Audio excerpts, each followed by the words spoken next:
Say that's a flex, I guess so. I'm still not impressed though. Left my head in a mess, bro. Please get the fuck on my bed, ho. She know that I can't let go. Cold blooded, no gecko. Cold hearted, no neck froze. We booming like Metro. Sell out O2 on set shows. Did my thing and I let go. Put the work in on 10 toes. I intend to be 10 throws. Stand at attention, them soldiers know. In a place where no one goes. In the face with no ego. Stand in line, take a free throw. My life always to my best. Took all my stress from my head to my chest. Took everything I had, what's left. I'm still here, that's why I'm blessed. Well, I'm still stood, nigga, take a guess. Well, I'm still stood, nigga, take a guess. Well, I'm still stood, nigga, take a guess. Guessing him, setting a reckoning. This what I do to prove him, we'll let him in. Just for the hell of it, show him what happens if you show relevance. If he's not slacking behind, I'm not telling him. Gave you the basis, don't mean I'm benevolent. I'ma tell him again, I got my side, don't need to pretend. Ain't no waste pulling out of the Benz. Bringing us up again to make dents. We show them again, begin to invent. Begun to make moves, we're born in my zen. Sick of being a servant, never given a spoon. So I found my own purpose, maybe leave monsters, killing the serpents. Rule of 3, repetition means perfect. Rule of thumb, got none of your worth it. Rule the world, cause I know I deserve it. In this world, it's not fun, I hate being observant. Run the energy, keep it dispersing. Keep the peace, but they still wanna hurt me. I'm T-Dre, I'm the alternate version. Not gonna stop working till I see it cursive. The devil, no, I do not fear him. His ways made me incoherent. Just moving and shaking my feelings. Then the ego, it started revealing. Took all my lessons to make him start hearing. Make myself vocal, my voice will start clearing. To my future, I know that it's nearing. Did my own thing, now my peers start peering. Just breathe, just breathe. Pressure building right up on me. Concealing my feelings, I'm reaching my dream. But when I'm sleeping, I just wanna scream. I don't want make believe. I want a payroll for me and my team. I gotta stay home, not eating a greed. I just want cash so I can be freed. All my life, always try my best. Took all my stress from my head to my chest. Took everything I had, what's left. I'm still here, that's why I'm blessed. Well, I'm still stood, nigga, take a guess. Well, I'm still stood, nigga, take a guess. Well, I'm still stood, nigga, take a guess. I know my worth, I represent everyone on my turf. Been shining ever since my birth. Feeling my vibe, don't need no words. They know I grew myself from the dirt. Living on the beach so the pain don't hurt. It's sad, I can't see no work. I can't sleep cause I need my verse. Keeping the peace in my peace deserve. Sound 2 10 feet, come and do your worst. They ain't fucking with T now, that's absurd. Stand in the way, get kicks at the curb. Hit off the hit like a 3-round burst. And the pain in my brain turn them into words. Look out for myself, gotta put me first. Put you on the platter, you just got served.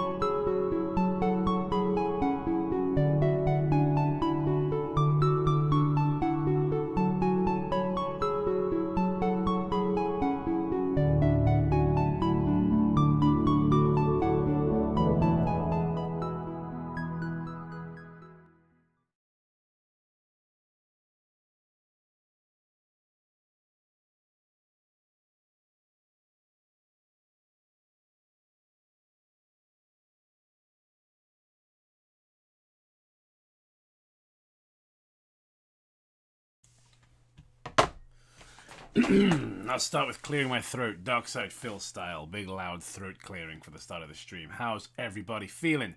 I'm gonna keep it a $1.50 with you guys. I'm pretty drunk right now. I think that's the way to do this sort of thing, you know? Just don't be sober. It's not a good idea. So let's have a look at the chat and then I'll introduce everything, explain what we're doing, what we've been up to on the channel, and what this video, or this stream, I suppose, is going to be all about. So let's have a look in the chat. What's everyone...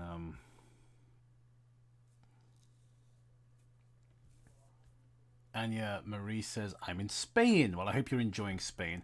I've got a friend who's sort of traveling the world on a ship right now, and I'm really, really jealous. And now I see I have every reason to be jealous of you as well, because you're in Spain. Yeah, I'm drinking some wine. I had a long day at work.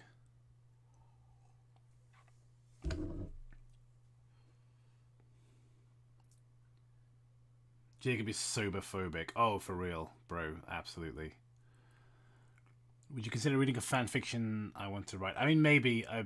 I'll be honest with you. Like, we always appreciate it, but there's still like a massive fucking stack of them we never got around to doing. So, yeah, there's I'm not gonna say no. I'm not gonna try and prevent you from making a fan fiction if that's something you want to do.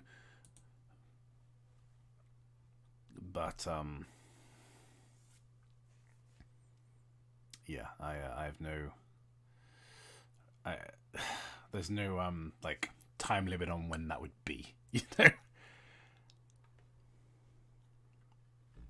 So I didn't know much about this guy in Praise of Shadows.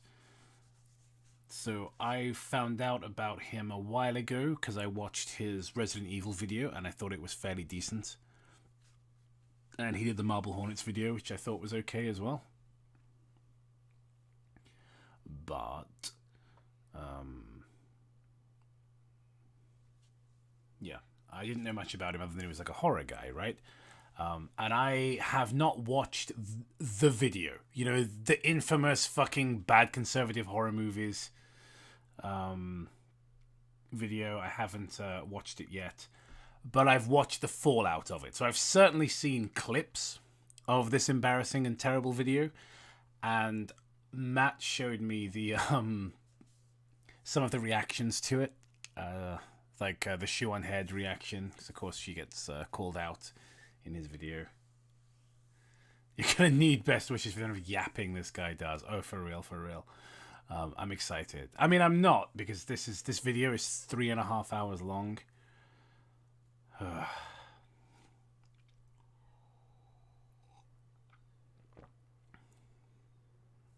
But yeah, I hope we're all gooning hard at the moment, guys. Now, you may be familiar. There is actually, I found that there's a YouTube channel called Midnight's Edge.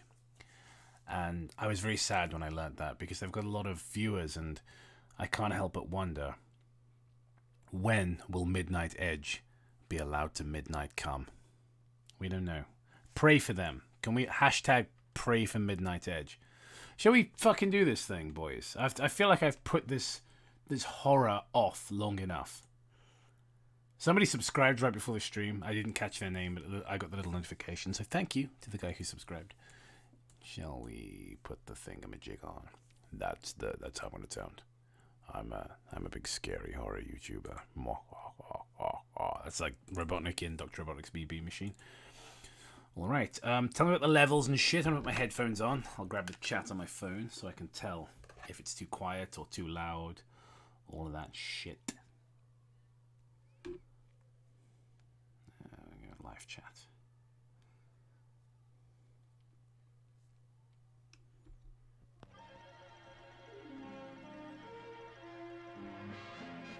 So how's that in terms of volume? Is that too loud? Is that too quiet? Let me know. Ah, thank you. Magdalenus Rex for the $2. Wendy's worst crime was making a fake goth girlfriend in his... Oh, in high school, I assume. HS. I'll read that again. Wendy's worst crime was making a fake goth girlfriend in high school. That's... Wow. That's a rabbit hole I'm desperate to fall down. Stroke of midnight. Oh. Then she'll come. Fuck straight edge, we get come. Okay, people think it's a little too quiet, so let's fix that up a little bit, shall we? Oh fuck, I'm quite quiet as well, so let's fix that, and then let's fix that, and hopefully this will do the trick.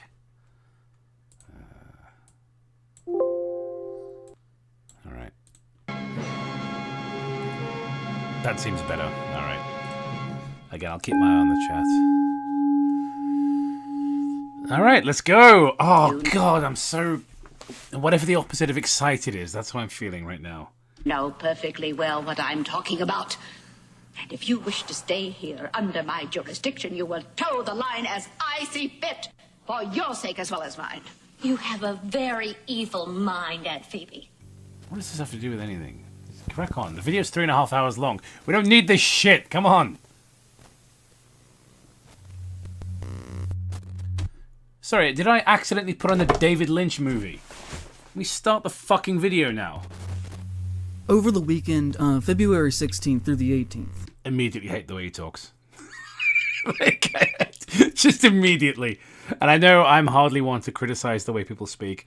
I drink too much, which makes me slur, and I have a Kentish accent, which is a very ugly accent. I traveled to Concord, North Carolina to attend this year's Mad Monster Party, which Mad Monster Party was far and away the most redneck and unprofessional convention that I had ever been to in my life. Cope. Fuck you. Cope and seethe. Who cares that you went to a convention that had rednecks at it? The fuck is wrong with you? That was operating at this level of scale. The Certified vegan. Like, no doubt. only thing that I could really compare it to for you is that it felt like something that was being run by that guy at your local small-town comic book store that had somehow Comic book store. gotten out of hand. Like, if I had to describe an annoying liberal, like, if I got to break down for an audition and the breakdown of the character simply said annoying American liberal, this is how I would do the voice. The reason for my visit was due to a large amount of negative attention that the convention had received surrounding their headlining guest of honor, the alleged rapist, Kevin Spacey. But before we get to that, I think that we should talk about the convention itself, because once I arrived there, I realized very quickly how these conditions resulted in a Spacey invitation. As everything in the way that this was conducted is like the epitome of a misguided and mismanaged mess. Misguided and mismanaged mess. Now, again, I haven't seen this video in its entirety yet, but I've got a feeling that's foreshadowing. Thank you, John Lively, for the $2. Get on with it! I hope you're talking to In Praise of Shadows and not to me, because I will not be getting on with it. But thank you for the $2. I'm going to take as long as I fucking must. Thank you, Magdalenas, again, for the $5. A love heart there for you. He was high due to wisdom teeth drugs and admitted that in high school he was picked on for not dating anyone, so he made up a fake girl. Jacoby, does that say, in another school? Please tell me that's the name he gave his fake girlfriend. Because that's basically my name, and that's a lot of fun. I enjoy that. By the way, what do you guys think of the thumbnail? I'll be honest with you, I had an idea for the thumbnail before I really knew how the stream was going to take place. I thought if I can get a picture of Wendigoon with a gun and like this guy Soyjack pointing, that's the thumbnail. So I hope you like it. Now, booking Spacey is, in any sense of public optics, a very dumb idea, and you could try to write these people off as just straight-up morons, but they fully understood what they were doing, as on all of their public advertisements, they just happened to forget to include Spacey along with all of the faces of the other big guests. They knew that they had to spin this. First of all, I arrived at the convention and their small main parking lot was already filled, and they gave me directions to their overflow parking area that upon arrival I realized was well over half a mile away from the event, and that they had arranged no... I fucking love that Wendigoon's fake girlfriend had basically my name. In fact, you know what? Canonically, I was Wendigoon's high school girlfriend. ...shuttle services whatsoever. In fact, I was one of his teachers. They called me Wendigroom. These are the jokes. Like, comment, subscribe. That I had to walk down a dirt trail that had large rocks in it in the February cold to get back to their main building. Oh no, I had to walk on rocks! Is anyone listening to this clown? I had to walk on rocks to go to a convention. Go fuck yourself! Right, how many fucking subscribers does this asshole have? I'm not on his channel right now. I've got to make sure I actually open his fucking channel. Right. Whoops. Oh, fuck. And he just opened my fucking work email. Come on. Third time's a charm. All right. Drunk ass. I'm so sorry, everyone. I'm so fucking drunk. Okay. I love it's just fucking videos about it. Where's his channel? Jesus. Where's his fucking channel? Is my fucking stream before his channel? Jesus. Fuck me. What a loser. There we go. Yeah, this guy has 390,000 subscribers. I'm sure, like, speaking as a guy who's on this platform and has far fewer subscribers than that, what you get out of making videos, you can survive walking on slightly uncomfortable terrain. Trust me. Like, not to goon my own Wendy for a minute, but still. Which, you know, was... Oh, thank you, Go Noise Bulldozer, for the $2. FYI, the Kevin Spacey allegations were disproven. Well, that's good. Though Kevin Spacey does not endear himself to people, does he? Like, Kevin Spacey does not endear himself to people whatsoever. In regards to did you see that video when one of his accusers like either die or go missing or something, and he made this really sinister Merry Christmas video in character? Yeah, creep. Uncomfortable, weird man. Fine for me. I'm in relatively good health. But you can't expect all guests who want to attend your I mean, not to body shame the guy, but he doesn't. I don't know if I'd say relatively good health. public event I mean, I'm not in the best shape of anybody, but I'm just saying. to be able to physically do that. At night, I then had to walk the same trail back to my car in pitch black darkness, Oh no, what a nightmare. which is just a lawsuit waiting to happen. Is it? I'm not someone to ever actually make a complaint about something like that, but No, that would require a level of sort of integrity and like bravery to square up to somebody and be like, look, you fucked up, rather than, you know, hiding behind your internet persona. Thank you, John, for the $5. You've been very generous this evening. I'm going to give you another little love heart there. First, the nonsense at the start, and now the pointless details. This man has no idea how to tell a story. He's the worst. Genuinely, this guy sucks. the reality of I the can't believe I liked some of his videos. situation is that not I providing say that they were decent videos, you know, like Broken Clock and all that. shuttle services to guests who can't walk when you make them park so far away immediately makes you seem totally unprofessional. When I finally got inside to purchase a weekend ticket at the front desk, they tried to put a paper wristband on me. I tried to clarify, saying that I didn't want a day pass, I wanted the weekend pass. And they said that that was the weekend pass. I asked if they didn't have any security badges, which are the norm for essentially any con of this size. What the fuck? Bro, the video is already 3 hours. Can this not be like a vlog separate from the whole thing? Does this need to be in your fucking conservative horror movies video? Really? Could this not have been a separate vlog? It's 3.5 hours long, my guy. And they said no. They instead expected me to wear this paper wristband at all times for 3 days Who cares? straight. By the second day, it was falling apart because I had taken a shower and it became very soggy and uncomfortable to wear. There were no posted schedules of the events anywhere in the building. I asked the front desk if they had any printed flyers or brochures of when the Q&A events were going to be held, and they told me no. Pointless. They had nothing printed, and that the Pointless. only way to find out what time things is were this a happening YouTube was to video? go to the Mad Monster website and find their schedule there.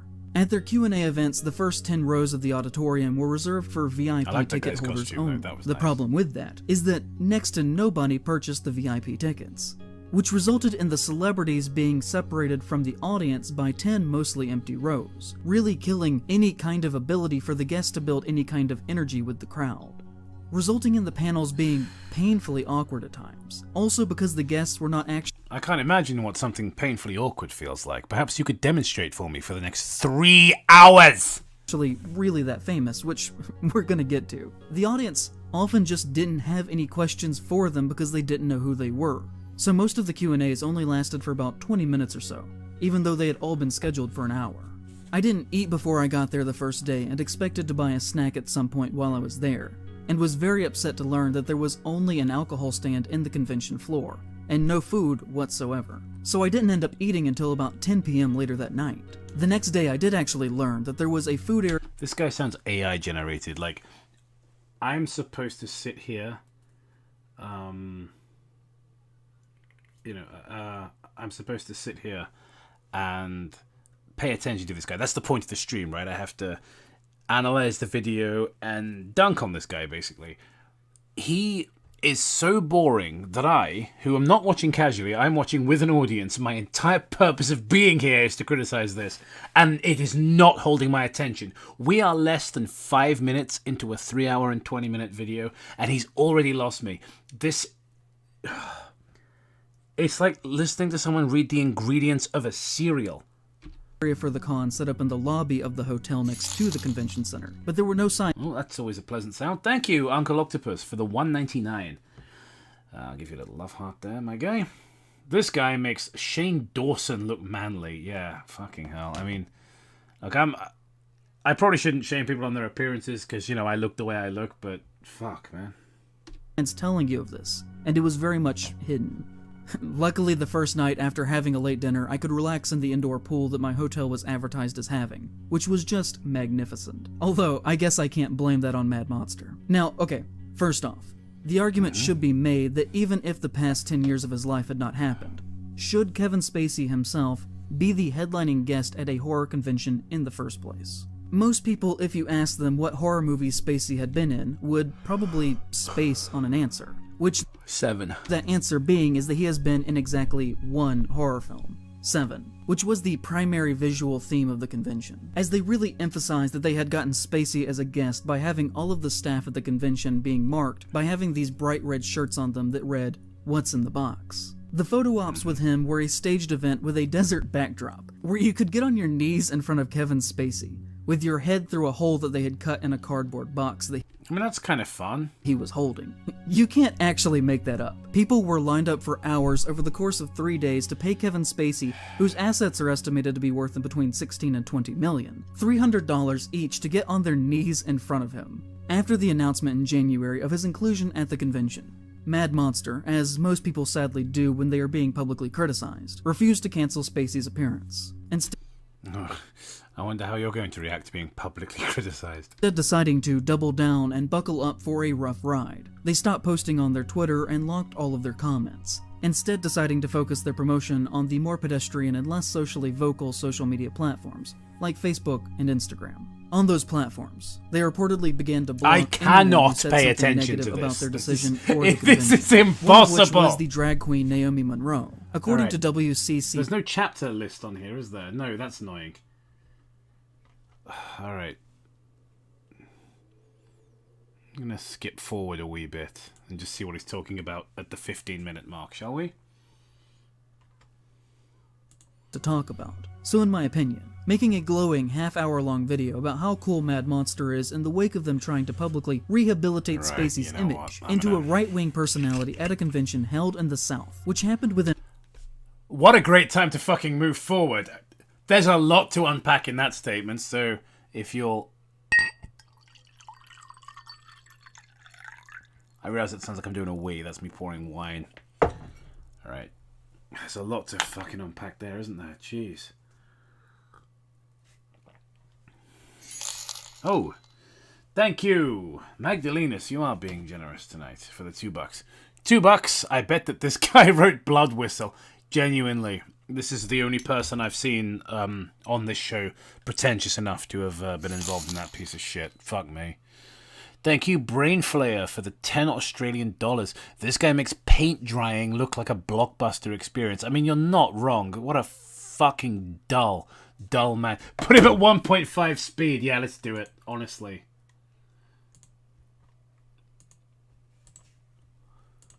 weeks after he appeared on Tucker Carlson's show is not a very responsible use of your platform. And, you know, he did have his complaints about the convention, Oh no, a guy was on Tucker Carlson. Therefore evil. including talking about the outrageous But yeah, the big thing that made this amazing was like, oh, it's a, you know, we're trying to rebrand Kevin Spacey as a right-wing celebrity. So what? Who cares if he's right-wing? Like, that's not important, is it?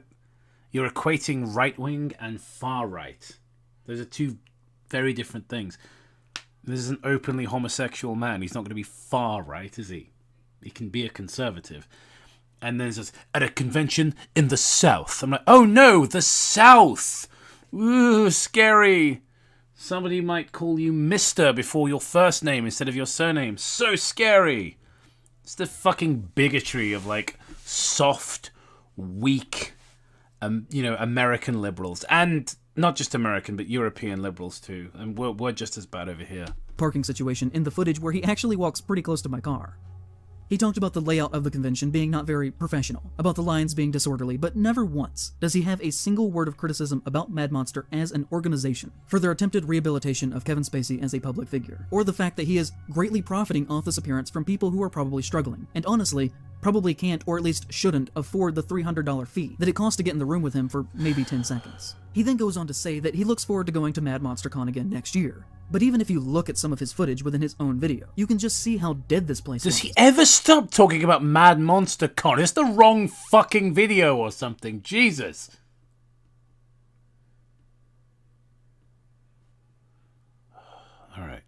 Come on. Why is he in, like, the desert stage from Super Mario Bros. 3 there?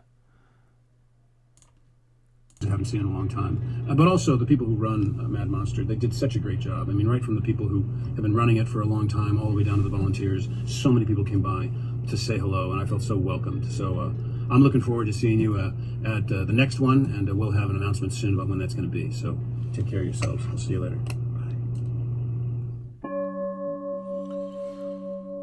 Okay, alright.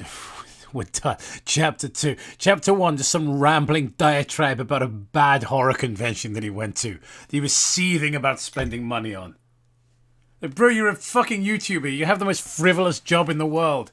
Who cares that you went to a convention that sucked? The next one will be good. Chill. I'd like to talk to you about the worst week of my life. I'd like to sell Apple products to you. So, January of 2022. The worst week of my life. The worst week of your life so far. Okay, I made a video about The Hills Have Eyes that went very badly. And I've never really spoken about this or even really addressed that it was a thing, except for maybe just a couple of times. I only know about this because Matt explained this to me. But, yeah, pretty much he described... So he saw The Hills Have Eyes, saw a bunch of murderous cannibal savages and assumed that they represented Native Americans, which is like the most accidental liberal racism. It's like those same idiots that complained about orcs being racist. Like, oh, orcs are a bunch of war-mongering, illiterate savages. That must make them black people. I'm like, you're a fucking menace. If you look at an orc and think of a black person, you're the most racist motherfucker on the planet. It was the same shit. From what Matt explained to me. I don't know how this guy's going to explain it, but that's how Matt broke it down for me. On Twitter. I guess when it happened, I just hoped that it would eventually disappear, but it never has. And I think that we should start here by addressing the elephant in the He's dressed like the only cowboy you would never want to be. room far too long after he arrived. So, this is a brief reanalysis of Wes Craven, The Hills Have Eyes, and the internet's general response to some pretty basic things that I said about him and his work about 2 years ago. In the time since making that video, very often it is the case that when Why do you talk like that? conservatives want to criticize Genuinely, I'm so irritated by this guy. me, they will go back to that and use it as a weapon, by twisting my words in very bad faith to make it look like I said something that I obviously did not intend. Oh, I can't imagine what it's like to make a bad faith claim about somebody. If you had watched the video. Usually in an attempt to make me either look crazy, or cartoonish, or racist, or that I don't know what I'm talking about, and I'm unqualified to have this job. A recent example of this happened in this past January, when Mark After Dark on Twitter said, IPOS himself has said some really racist shit towards Native First Nations people in his Hills Have Eyes video too. He's not one to talk. In fact, Mark After Dark has been slandering me pretty consistently now for years. Yeah, I'm with you on this one. You know, solidarity for IPOS.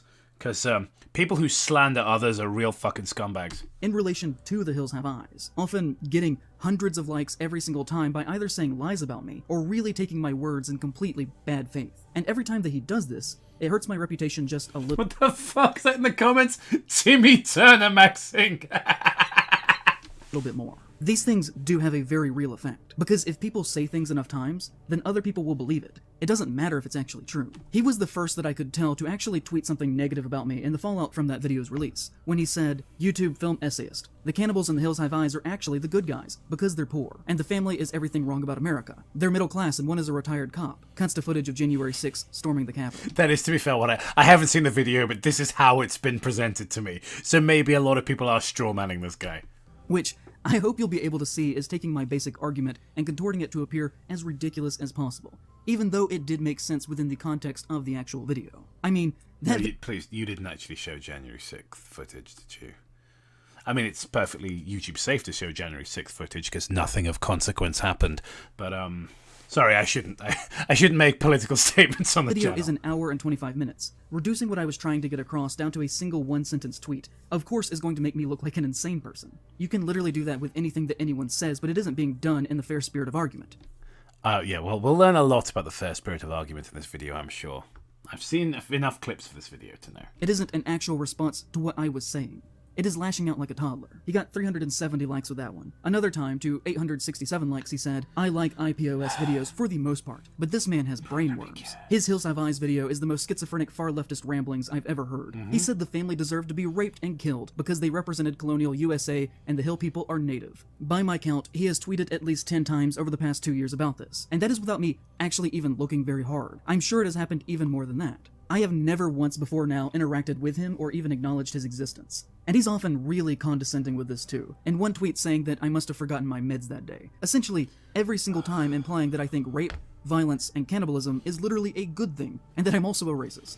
I mean, I haven't seen the video, but again, I've only had it explained to me by Matt, but Matt is a very savvy, smart, media literate man. So, again, I want to see the full context, because you're acting like people are misrepresenting you, but this seems to be the consensus about your video. So even if that wasn't your intention, that's not how it's just coming across to one weirdo on the internet. That seems to be the reaction to almost everyone who watches it. Thank you, John, for the $5. This man is so boring that if it wasn't for your wit keeping me engaged, oh, thank you, my ADHD-addled brain would have had me clicked off already. Well, I'm glad that you're at least enjoying the commentary. But yes, it's not a great video, is it? Around that same time in January, an account going by Crackhead Clyde said to me, I don't get how you can show more sympathy for the violent cannibals in the Hills Have Eyes than a kid who is defending himself during a riot, or a competing YouTuber who has different opinions from you, which we're going to get to all this in a little bit, but the kid that he was talking about defending himself was Kyle Rittenhouse. Okay, why would you not be sympathetic towards Kyle Rittenhouse? The Hills Have Eyes is their favorite thing to use against me because it is really all they've got. And not that we should be really taking the opinions of Crackhead Clyde extremely seriously, but the issue is the army of Crackhead... No, we should absolutely be taking the opinions of a guy who dresses like this seriously, though. Clydes. They will read a single tweet about you and then assume that it is true, and hold that against you for years. Literally, there has not been a single week that has gone by in over 2 years that I didn't have somebody saying something shitty to me about that video. And I don't think that most of them have actually even watched it. And I kind of... Somebody in the chat said, he sounds like Patrick Bateman. Want to look at this, because posting that video was a huge negative turning point in my life, and the way that that one video was received has really impacted everything around me. Before that, I was relatively comfortable financially. I could make the kinds of videos that I wanted to, and have honestly struggled. So Matt has sent me like a super chat through my bank. So, not through the chat, but he sent me £5 just with the caption, "But evil is not supposed to win." Thank you, Matt. You're a strange, if you want to know why I make and I'm glad that you're here. Videos now, it's because I was just talking about you. Because I still need to eat, and those are the only things that ever gain any traction now. Everything else I do dies as soon as it's released. For transparency, this is a graph of my total lifetime views on my channel. And why would you ever share this? This is embarrassing. This is not a thing you share with the public. Don't fucking put this on your video. This is the point where I posted The Hills Have Eyes. There is a clear delineation before and after me making that. And mayhaps you should have realized it was a bad video and not blamed people on Twitter. At least from my perspective. I'm not really sure if that response was entirely fair or justified. Yeah, sometimes people on the internet overreact. I've said some shit that's got me in hot water before. Hands up. You know what I did? I apologized. I doubled down at first because I was young and stupid, but generally if I say something that upsets people, like a lot of people, I accept I was probably wrong because I'm not the fucking arbiter of right and wrong. And I'm gonna make fucking mistakes. I think that as a person, I deserve that based on my performance in that one single video. Matt just sent me another $5 for the compliment. Well, thank you very much. I understand that I am not entitled to your time whatsoever or anything like that. I'm just a guy on the internet. But if you stopped watching me over the public reception to that one work, then I kind of want to talk about that a little bit here. Because there's not an insignificant amount of people who frequently say untrue things about me. And in the long term, it has kind of ruined my ability to make a living doing what I want to do with my own work. And all of this has been built on a misconception. He's just whining. What is this got to do with conservative horror movies? Has he actually brought up conservative horror movies? He talked a little bit about The Hills Have Eyes, which I don't think is an overly conservative film. I think the remake has like probably slightly more conservative, like center-right leanings than the original, maybe. But again, that's all open to interpretation. It could be seen as very ironic, that stuff. But other than that, yeah, he's talked about not doing very well on YouTube. But again, I'll say this guy is doing fine on YouTube. He's doing better than I am, and I'm doing fine. So I don't know what the hell he's whining about. And then he complained about a convention because there were people from the South there and Kevin Spacey was there. What the fuck is this guy's problem? We haven't even gotten to the meat and potatoes. We're half an hour in. Idea of and I just want to push him in a lake. What I was actually talking about. But before we get to that, let's take a look at some other movies made by Wes Craven, so that we have proper context to actually talk about The Hills Have Eyes. Because Wes Craven was undeniably an extremely left-leaning filmmaker, who infused that into practically all of his work. He is probably about the most leftist mainstream horror filmmaker that was ever working at his level. The dude genuinely hated most things that modern America stood for, including corporate culture, the decline and failure of our systems, the harm and uselessness of the police, the damage that white culture has done to non-white cultures both within the physical boundaries of the United States but also on a global scale. You can find this subtext throughout every single one of his films. It's just an objective fact. Take Nightmare on Elm Street, Nobody a cares. movie about a Nobody child's cares. who the government let go on a technicality, where the system failed them so badly that the parents of the victims have to band together to form some sort of frontier justice lynch mob, because the government is so useless that they have let him slip through the cracks. How is that left wing? I'm sorry. Like, how the fuck is a story about government bureaucracy failing and like the common people taking the law into their own hands and executing a child predator? I'm not saying that left-wing people wouldn't support that, and I'm not saying it's an overtly right-wing thing. I'm just saying that's just anti-authority and that's anti-government bureaucracy, which can be a very right-wing perspective. It's weird to just jump onto left-wing with that rather than anti-authoritarian. So, Nancy's mother, Marge, says at one point in relation to Kruger being able to walk free, well, the lawyers got fat and the judge got famous, but somebody forgot to sign a search warrant in the right place and Kruger was free just like that. Again, I'm not saying that Wes Craven is not a left-wing filmmaker. I don't know anything about Wes Craven's politics, nor do I care in particular. But I think assuming that, vigilante justice and the failings of government bureaucracy and all that sort of thing is inherently left-wing, is just, that's intellectually dishonest.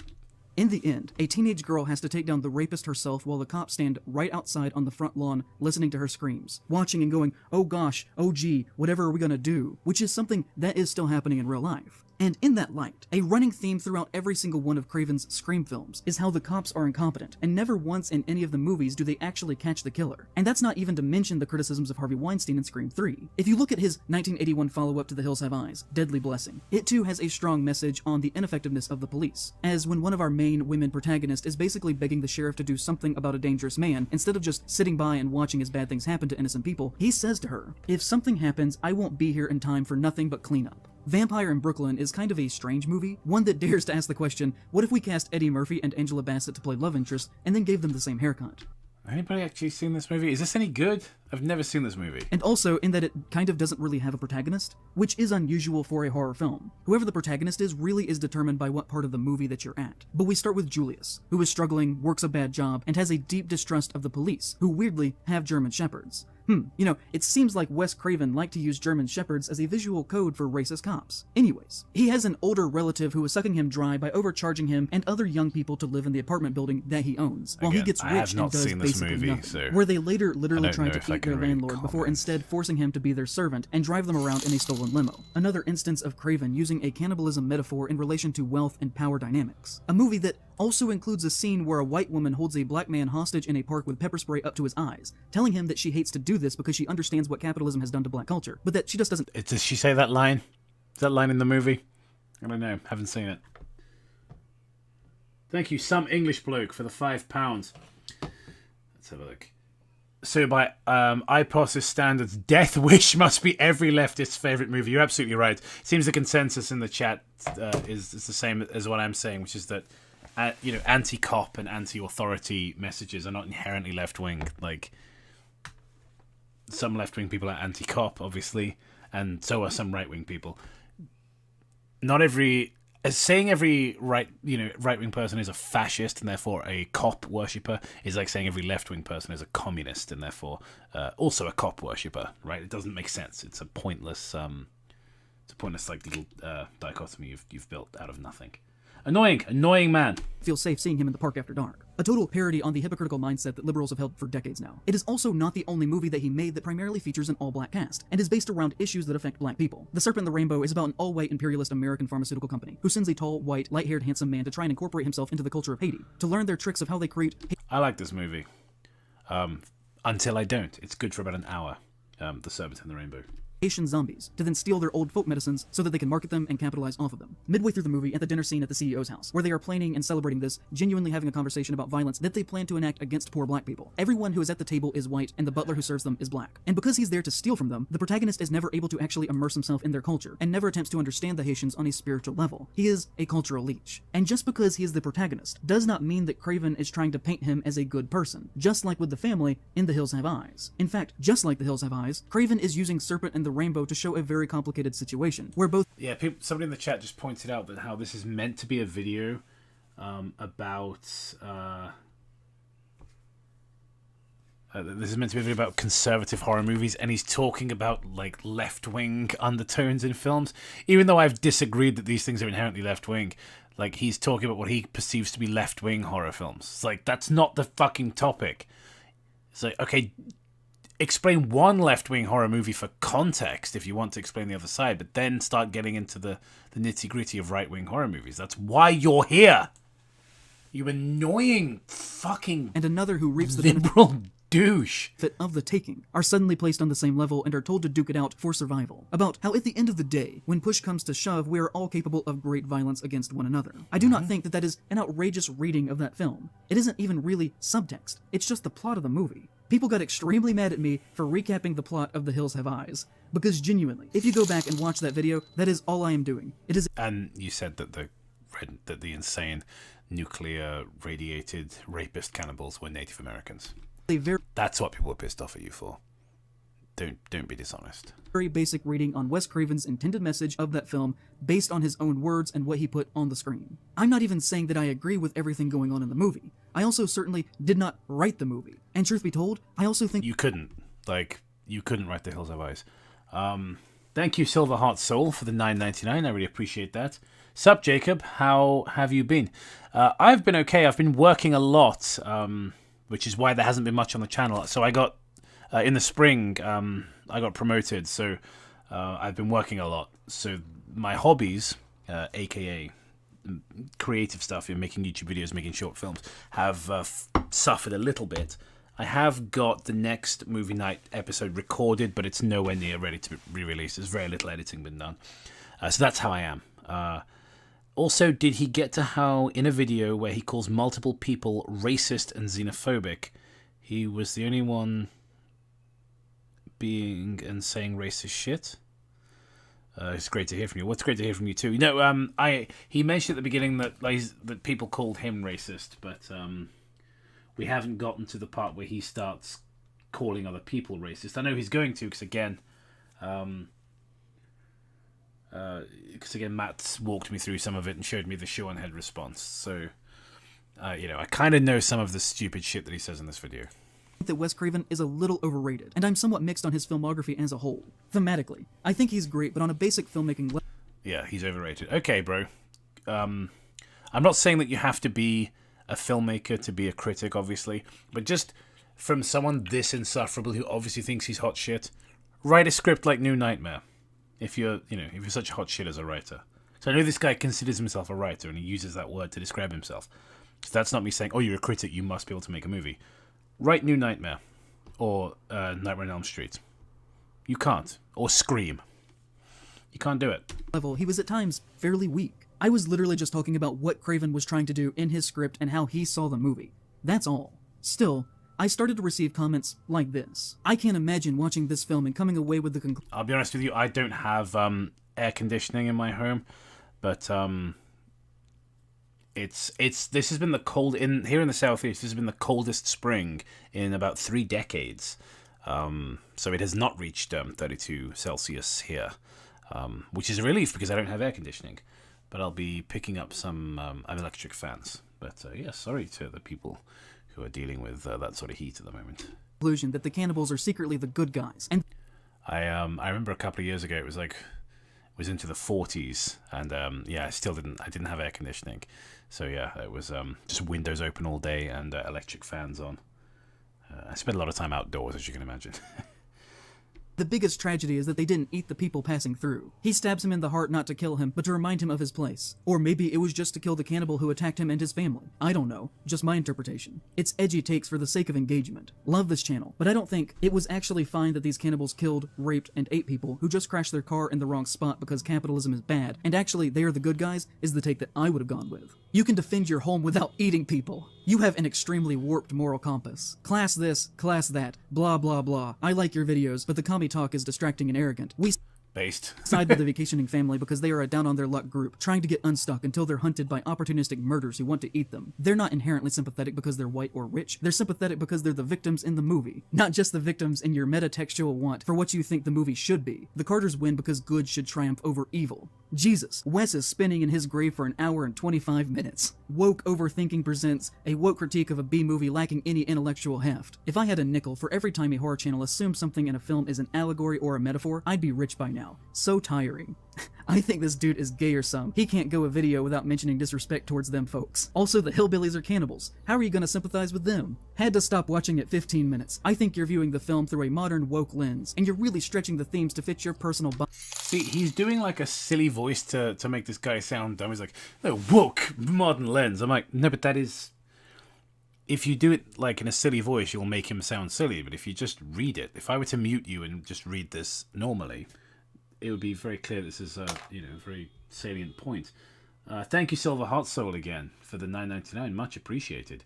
You forgot the part where he called the rapist people eating people black and Native Americans, just like calling us orcs. Yeah, honestly, this guy fucking sucks. bias. Really hard to take you seriously now. Just because you're a communist doesn't mean that every movie is about class struggle or social inequality. Holy cow, you make it sound like the cannibal rapists are the good guys. Gross, dude. Typical liberal garbage. Every time I think I like this channel, this guy spews some overthought lefty garbage that takes me right out of it. So what I have gathered from this video is people who commit tragedies such as mass shootings are justified because they have been wrong. If you've gotten this many comments of this nature, maybe, just maybe, you didn't come across the way you wanted to, and maybe it's not the audience's fault.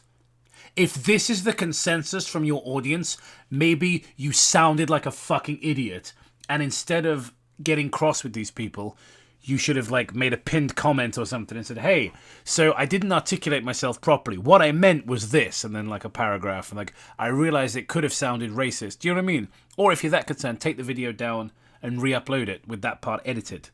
Like, it's not that hard. Like, a couple of my videos now, my older ones that are a bit edgy, I've put, like, a fucking pinned comment where I'm like, hey, so we said this.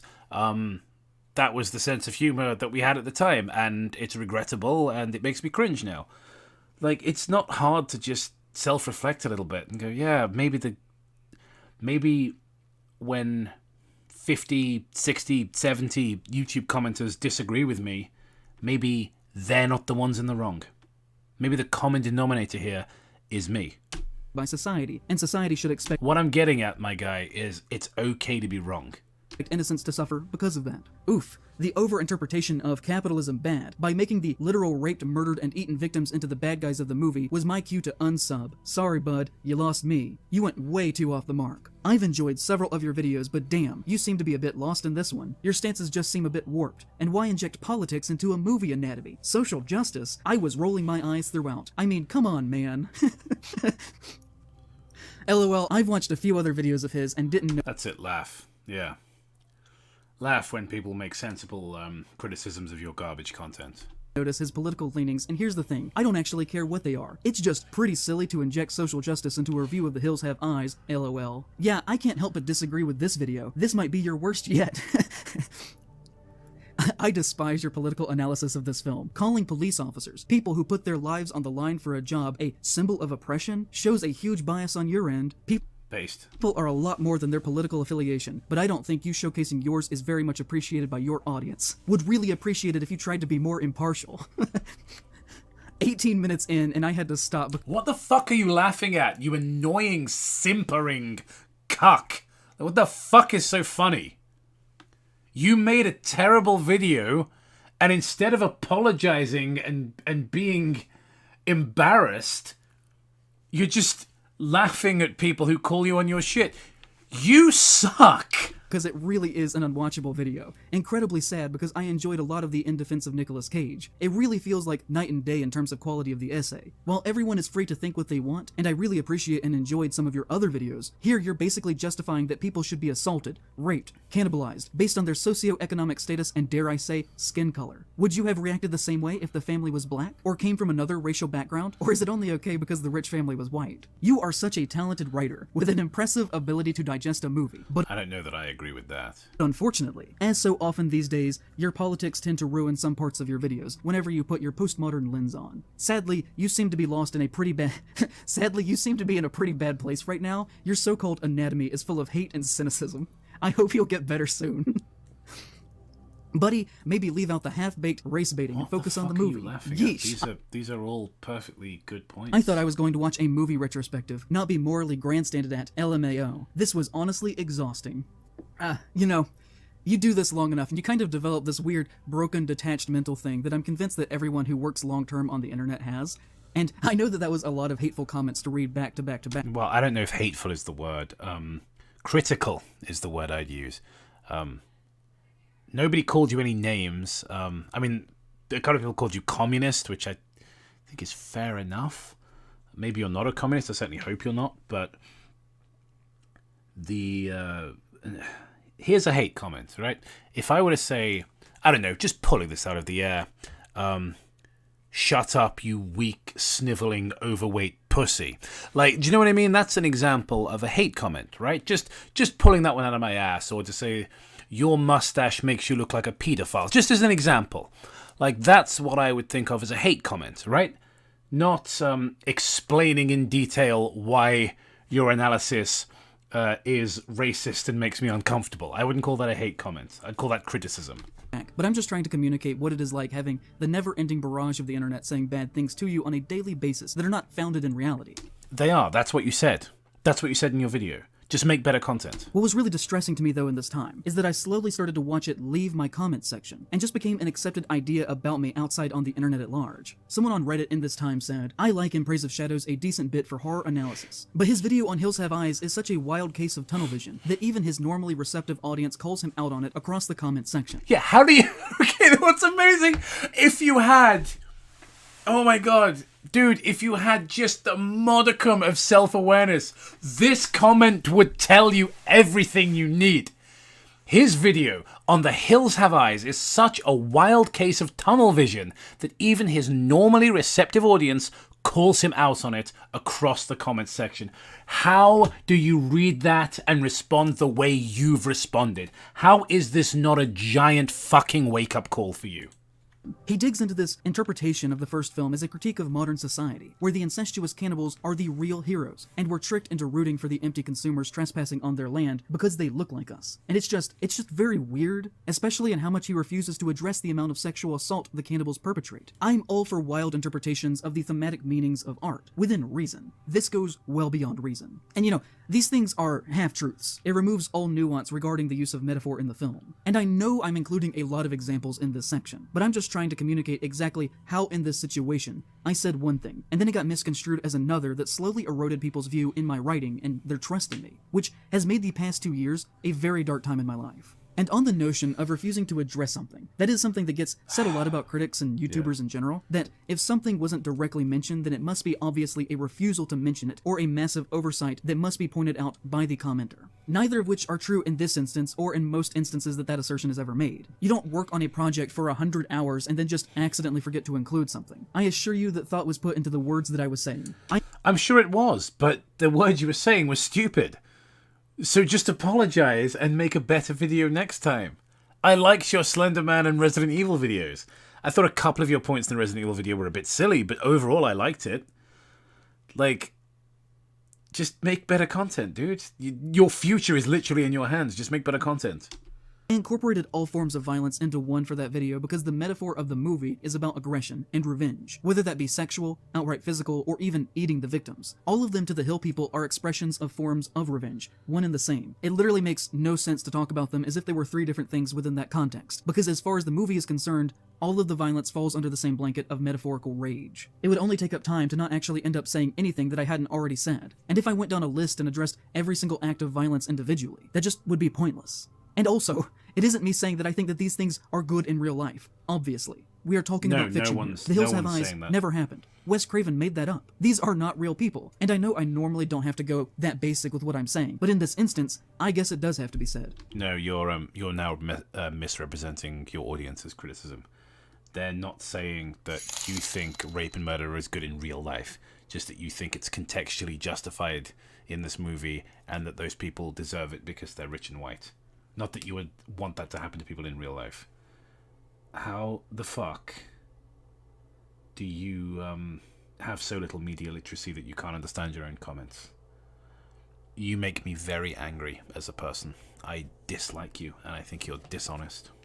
Thank you, Brainflayer, for the $5 Australian. Very generous. He's trying to sound smart and suave like Patrick Bateman, but the more he talks, the more he sounds like a living Soyjack. He absolutely is. I mean, that was genuinely the first thought I had when I realized I was going to do this stream.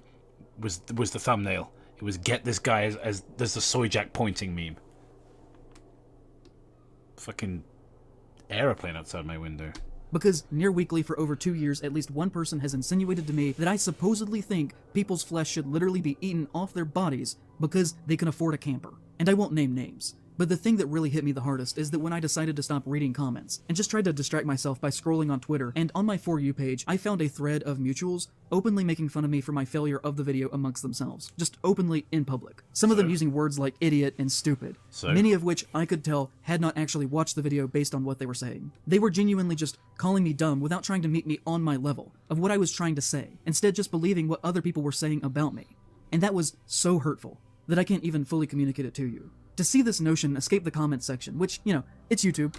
People called you stupid on the internet.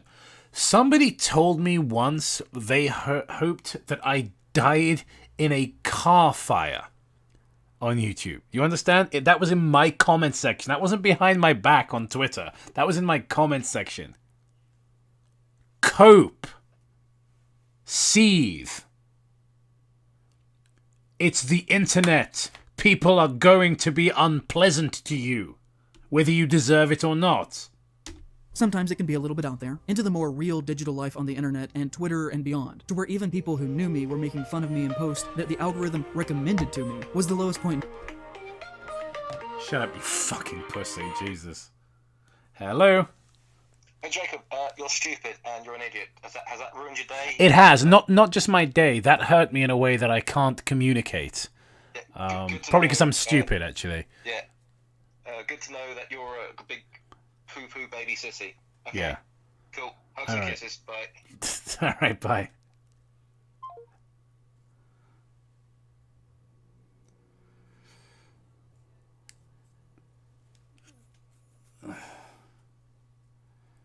Matt also messaged me saying, this guy's pretending to laugh by choking down the sadness. Fucking hell. My career. Again, I won't say who they are. I don't want people to get mad at them for this, but I still remember, and to be honest, I will always see those people differently from now. Yeah, you won't name them. Alright, well, I hope that continues as a trend of you not naming people. I'm sure that'll continue. And if I met them in person, I would never be more than just cordial. I would never be their friend. Oh no, I'm never going to be in Praise of Shadow's friend. I'm so hurt. And I'm usually not like that.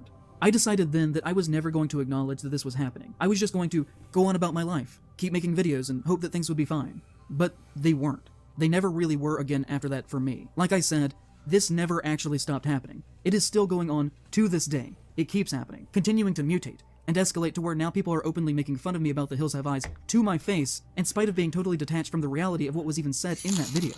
I'm sure that'll be the worst thing anybody ever makes fun of you for. Right? The Hills Have Eyes video. Thank you, Anita Chan, for the $1.99. Jeez, and I thought my brain was melting. Yeah, this guy's just absolute pure bread tube brain rot. I almost feel sorry for this idiot. Thank you, Corvus Corax, for the $5. Us lefties don't claim him. Here's some reparations for the misery you've gone through for this stream. Much love from Michigan. Well, thank you. It's very appreciated. Oh, thank you very much. Wow, Silver Heart Soul, $19.99, extremely generous. I really appreciate that. Thank you so much. I'm sorry, but I'm not the only one that noticed this type of person. On the left and right, when he's being criticized, he's being attacked and bullied and misrepresented. but he made an extra hour-long hit piece on somebody else. Yeah, it's absolutely ridiculous. You're 100% right. This guy, it's the classic example of being able to dish it out but not take it. That's this guy. They don't even treat me like a person. Recently, I said something related to the Cherokee on Twitter near where I live, which is something we are going to get to here in a little bit. And somebody said to me, "Hi, I live in Oklahoma and am a Native American. Go fuck yourself." Yeah. Like, what do I even do with that? Nothing. Nothing of consequence. You move on. Somebody told me to die in a car fire. You just move on. Somebody told me to get cancer once. You just move on. It's not important. They're just words. Obviously, I remember some of the harsher ones, but only because I'm digging through the fucking memory banks in my brain to remember them. I've never once in my life said something negative about Native Americans, but there are a whole group of people who treat me with open hostility over a perceived belief that I said something awful, when all I did was talk about something that somebody else had said. Another example for you is when one woman last year said, "He is up his ass and has been for several videos now, and he apologized rape in media as art." What do you expect of someone who calls himself an artist on every video? And now, I normally have a rule for myself of refusing to engage in purposefully combative comments, but this one made me really mad. And I said back to them, "I can assure you that I have never done that. That accusation is disgusting to me, and putting those words in my mouth is in extremely bad faith." Yeah, that's certainly not going to bite you on the ass later, is it? To which she said, "I wouldn't make that accusation if it wasn't something you have done. Either way, you sadly became full of yourself, mourning over your poor artist soul and drowning in self-pity." I'm looking in the chat and everyone's saying the same shit I was saying earlier. Some of you guys, I think, have arrived since I said this, but yeah, we're all in agreement. This guy takes so much flack and so many people are telling him the same thing about his content that he doesn't accept the common denominator, which is him. If everybody on one of my videos thought I was glorifying rape, let's say if like more than 3%, you know what I mean? Like more than 5%, you know? Let's say 6, 7, 8% of my comments on a video were accusing me of like saying that that rape was good or something like that. I'd have to fucking address the video and think, how did I come across that way? How do I avoid coming across that way in the future? I should apologize. Not, not double down and tell everybody, that they suck for calling me out on something. Because if everyone thinks that I said a bad thing, maybe I said a bad thing, And slowly, some people got the idea that I was just some crazy person with outrageous fringe views who shouldn't be taken seriously by this unjustifiable snowball. In fact, I can use an example. I got called transphobic by a bunch of people. This was back when Tumblr was still a really big thing. And the creepypasta videos were really popular in those days. And I got called transphobic for some comments I made. Now, I didn't feel I was being transphobic, and actually I did double down a little bit because somebody had a go at me. And I said in response, well, no, because this. And I tried to use examples of trans YouTubers that agreed with me as a kind of get-out-of-jail-free card. But later on, when more and more people were saying it on Tumblr, that, oh, I don't like this guy, he's a bigot, yeah, I had to think. I had to stop and think, fuck, why are they saying that about me? Not, wow, don't all these people suck?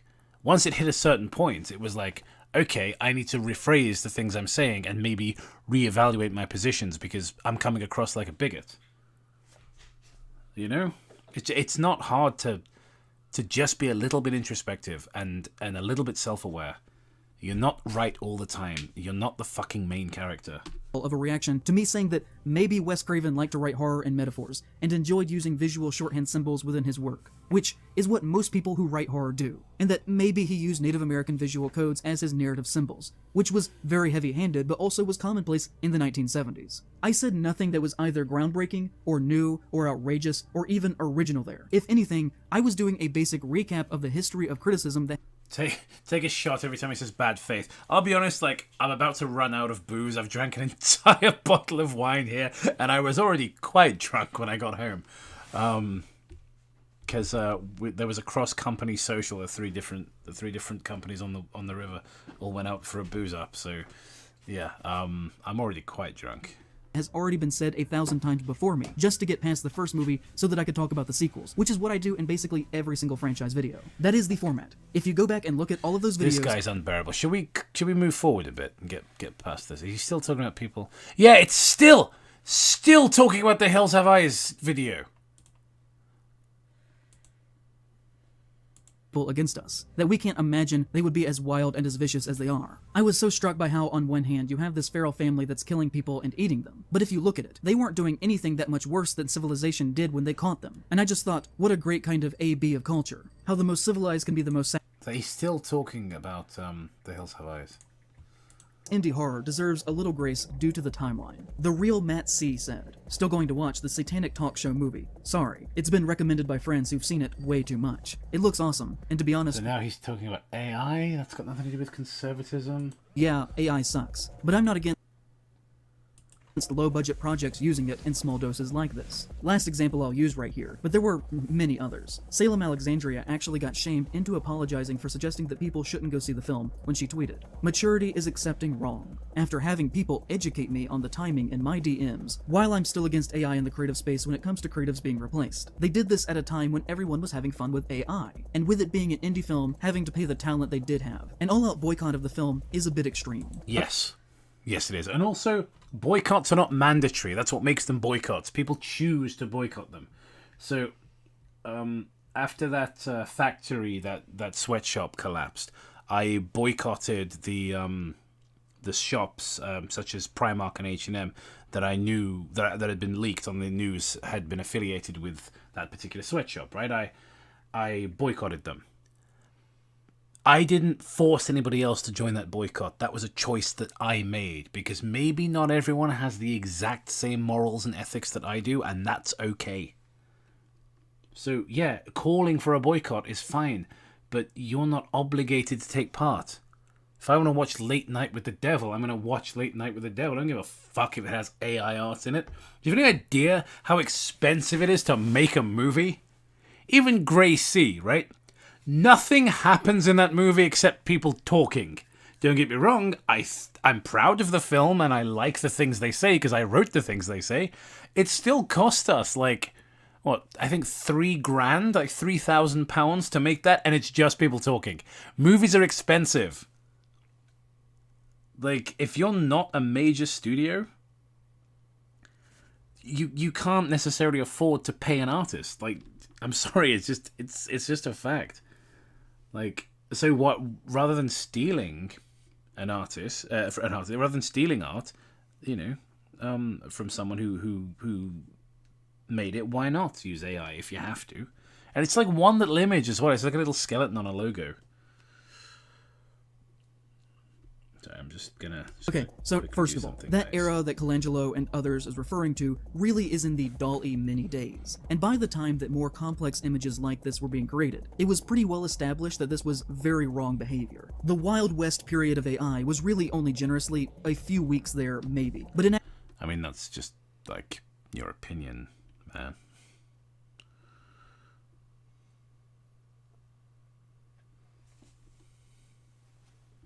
actuality, probably actually more like just a few days. That the argument that AI was just a fun little thing that existed before people started to seriously talk about it. And these images were made well beyond that, as you all probably well know. Saying otherwise is revisionist history. Thank you, Renita Chan, for the $4.99.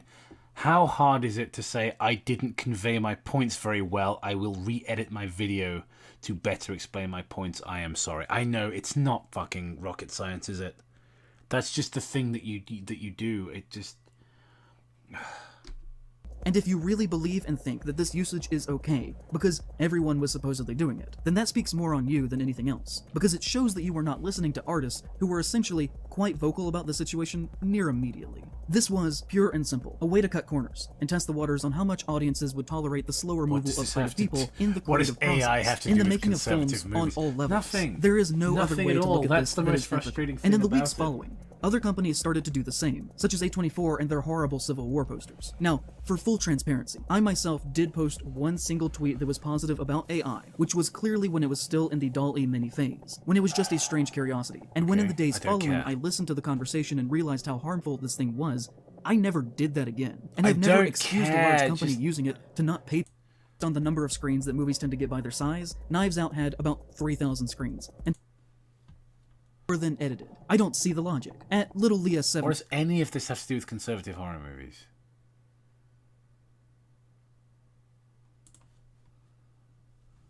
filmic style, interspersed while they're on commercial break, that breaks the foundation of the form, stuff like that. Visually at times, it was mostly fine, but everything else that they're trying to do reads as totally inauthentic. Compare this to how this same setting was achieved in Miss Maisel, and you can see what I'm talking about. And I know that I'm comparing two different productions that had wildly different budgets from each other, but you should really write for the money that you think you're going to be able to get. Sometimes, shooting for the stars is a bad idea. To me, Real Takes on TikTok had the absolute worst take on this issue, funny enough, when he said, "This type of holier-than-thou bullshit is obnoxious on so many levels." No, I mean, that's fair. I don't even know what you're talking about anymore, but that just sums up my feelings towards this entire video. You self-righteous prick. A very particular brand of Reddit bro throwing a tantrum right now over one AI-generated image making its way into Late Night with the Devil. If you're Reddit bro. Wholesome Keanu Chungus energy. Bean Daddy Mandela, thank you very much for the $20. Most generous. Booze up! Your friend is a missionary. On his last visit abroad, he brought back with him the chief of a tribe. His name is Great Boo. He's been suffering from sleeping sickness and has just woken. Because as you heard, Great Boo's up. Well done! If you're going to say that this is a reason not to pay to support a movie or to not watch it, then I think what you're doing is very counterproductive. This is a low-budget, incredibly well-made passion project. You get a great low-budget horror film made with passion and you're going to cancel it? Because Are you ever going to talk about conservative horror movies? We are now almost this is halfway just through. basic stuff. Horror 101. All the big the names in basic the modern stuff. era of horror Trent, film: Romero, Death, Craven, T-Ball. Carpenter, Hooper, Flanagan, Cronenberg, Lynch, Waters, De Palma, Barker, Eggers, Gordon, Del Toro, Well done, you can name a bunch of horror directors. Cool, I can also do that. Dante, and Peele, among many, many, many others, are all moderately left in their thought processes when approaching story and how they're concerned with social issues within their films. Now, not all of them are communist left, but still, the argument stands that they're all pretty left to be making mainstream successful movies within America. Mary Shelley was queer, Oscar Wilde was queer, Lovecraft was almost certainly queer, James Whale was queer. What, Lovecraft? Yeah, Lovecraft is a great example of left-leaning horror, Jesus. Stoker was queer. The very foundations and grammar of the art were constructed by queer people, about queer people, and as an art form. It really only works when being Like, one of the most racist people to ever write horror. Like, what the fuck do you mean? used as a mirror to reflect social issues, about how people of lower class are being affected by those with power. Horror can't really function when it's being bent into a tool that punches down. It's why Saltburn fundamentally does not work as a film, where we find these fabulous... I will agree with him on this. Saltburn fucking sucks. rich people who were living their best lives, only to have their undoing befall upon them by the hands of a weird little queer freak who buries into their state like a parasite. Horror is intrinsically designed to question authority and critique power, and does not work to channel cruelty. The very act of creating horror fiction... Thank you again, Silver Heart Soul. You've been very generous this evening. You must be even more drunk than I am. Who's worse at taking accountability? This guy, Lily Orchard, or Darkside Phil? That's a tough one. I don't actually know who Lily Orchard is. Darkside Phil is famously awful at it, but he is getting better, and he's been learning to laugh at himself a bit recently on his more... Because I do watch Darkside Phil fairly often. He's been learning to laugh at himself a bit more lately. So I'm gonna say for now this guy, but historically Darkside Phil's been much worse at it. What? How am I toxic? Lovecraft was quite economically left-wing, says Magdalenas Rex, and thank you for the $2. And Paul. Yes, that's true. He did. He was pretty penniless. But I don't know. Just it's difficult to think of that guy as left-wing. has for... Perhaps that's because I have a bit of tunnel vision on left and right here. Which, yeah, fair enough. Fair enough. You've got me there. Socially, definitely not left-wing, though. decades been an active protest and critique. For more examples, watch practically any of my other videos. We don't have enough time for it here. It just is what it is. And from there, we're gonna move on. Folks constantly talk about the political undertones in my video. And by the way, just for a little piece of advice from Praise of Shadows, well, a guy in the comments section there, Magdalenas Rex, basically was like, well, Jacob, you're mistaken because of this.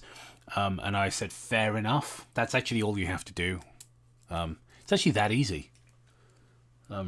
See how I didn't make a a long video saying that guy took me out of context. I just said fair enough. Yeah, that's all you got to do.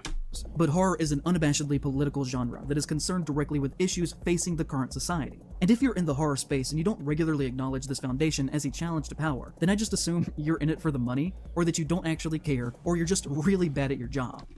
See, I now have mixed feelings about Lily Orchard because of what they're saying in the chat. Because obviously Groomer, very, very bad. But massive Steven Universe hater, very, very good. So, you know, I have very mixed feelings about that.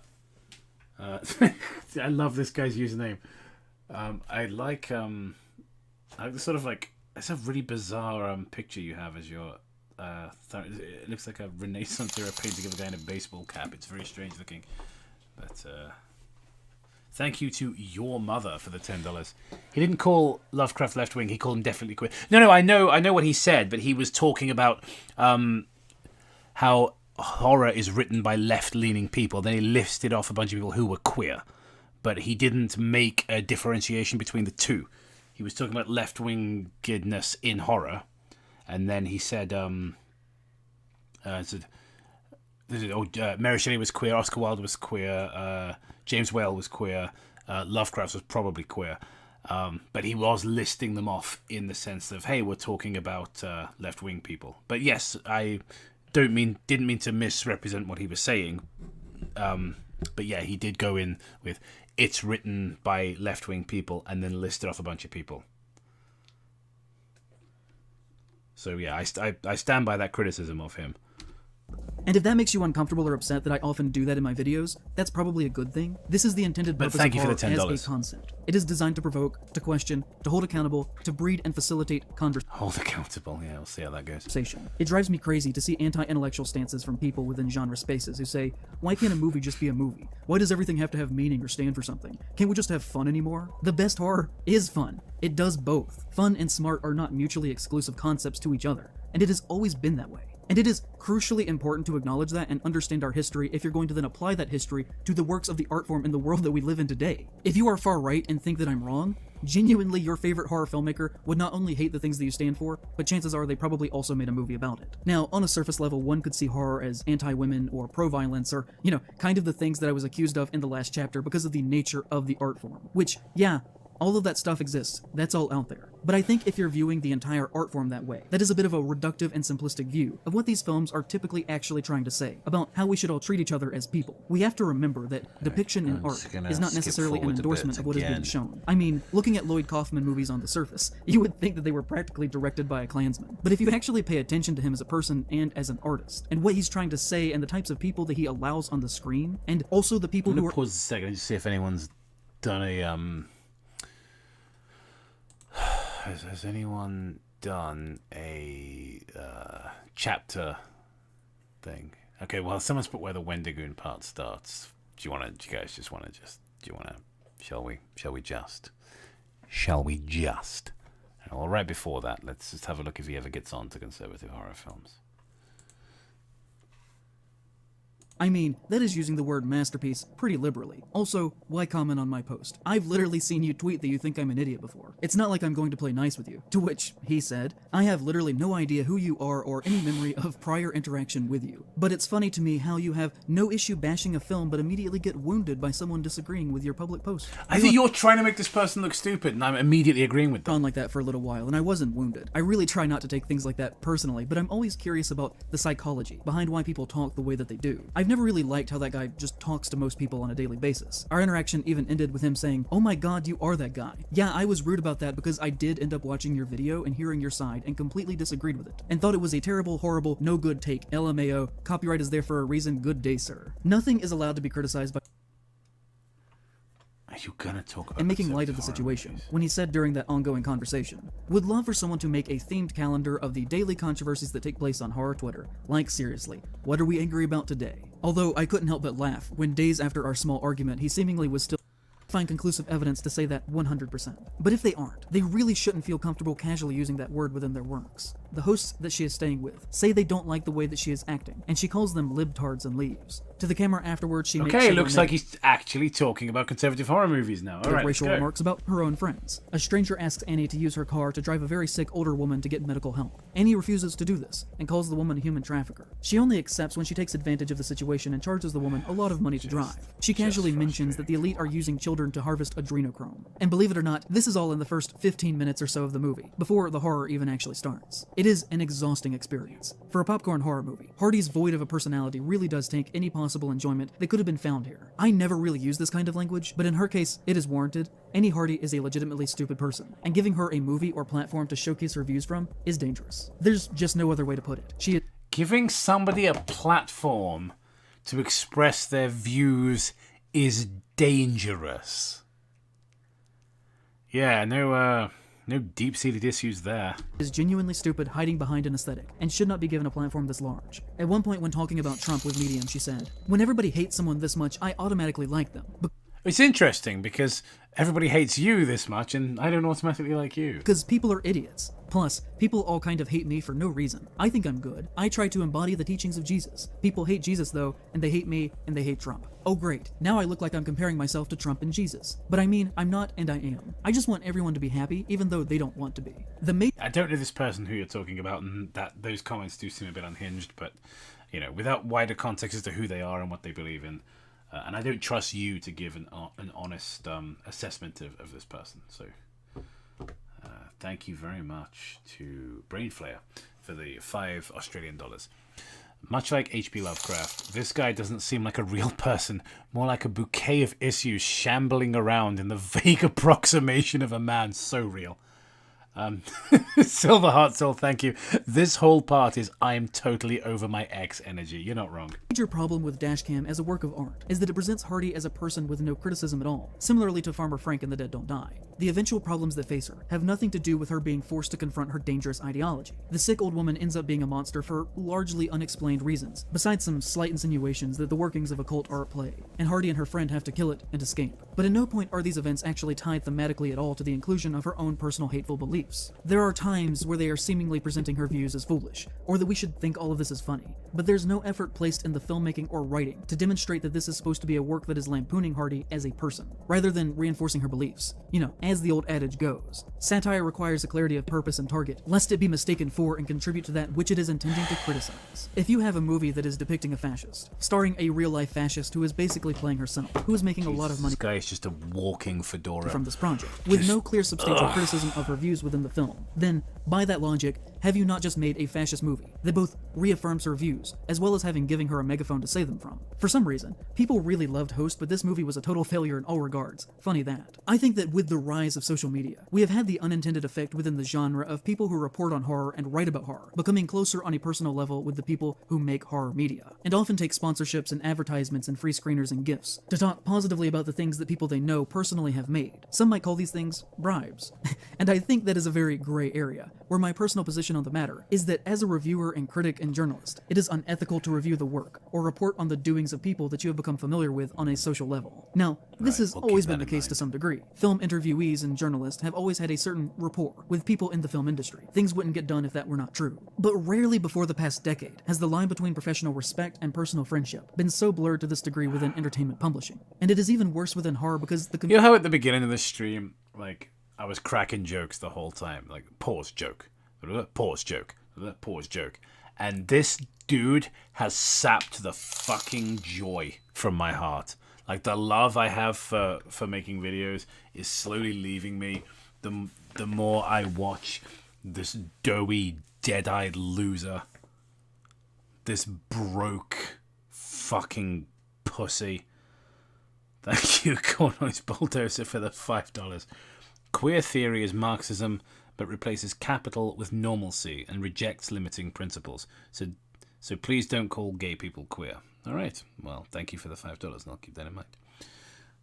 Community is so small. It is a fraction of the pop media landscape. And in a world where your own average film journalist or critic can become an online micro-celebrity in their own right, you have this dynamic where the media becomes a shield to those with power and money who may do things that are ethically questionable, or even if they don't do anything necessarily wrong and they just put out a lackluster film. I'm not trying to be a dick here. I hate giving anything a bad review. Well, I mean, you make it look so effortless is the thing. So I wouldn't have thought you were trying, because you're so good at it.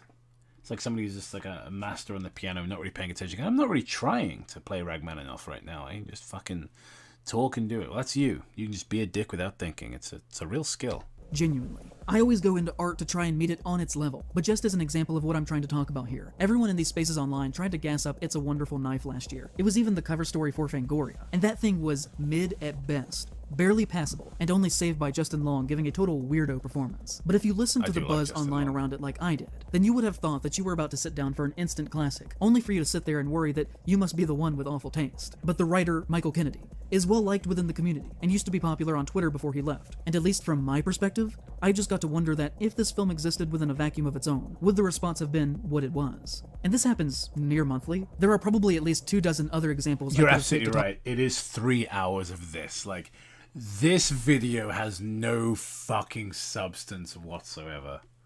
Talk about this concept with. I like and respect Mick Garris a lot, but back in 2018, people would look you in the eye and tell you that this movie with this effect, that is intended to represent a message given from the afterlife, was well done. It is a pattern of regular online behavior, and to find the actual good stuff, you've got to kind of train your ears to fine-tune out all the bullshit that people say in the review space. I'm not intentionally fine-tuning anything out. It's just half of what you say just disappears because my brain doesn't want to absorb it. I really do love places like Fangoria. I need that to be clear. I have a stack of them next to my work desk, but also, it does have to be acknowledged that their primary goal before anything else is to sell you new horror films, whether they are good or not, and are legitimately comfortable lying to you about the quality of a film for money. Places like that should be seen as advertisements first and foremost, and not as legitimate critical pieces most of the time. And I don't think that should even be a huge controversial statement to say. They spent one of their 4 yearly issues last year telling you how good Exorcist Believer was going to be. I purposefully have never made close friends with people who actually make movies, or with many people in the critical horror space, to be honest. Who wants to be your friend who is in the horror community, in the horror space, who makes movies? I know people who make movies. I know people who make horror movies. I know people who talk about horror. I have acquaintances. I wouldn't say close friends. I have acquaintances in the quote-unquote horror sphere. None of those guys would ever kick it with you. None of them.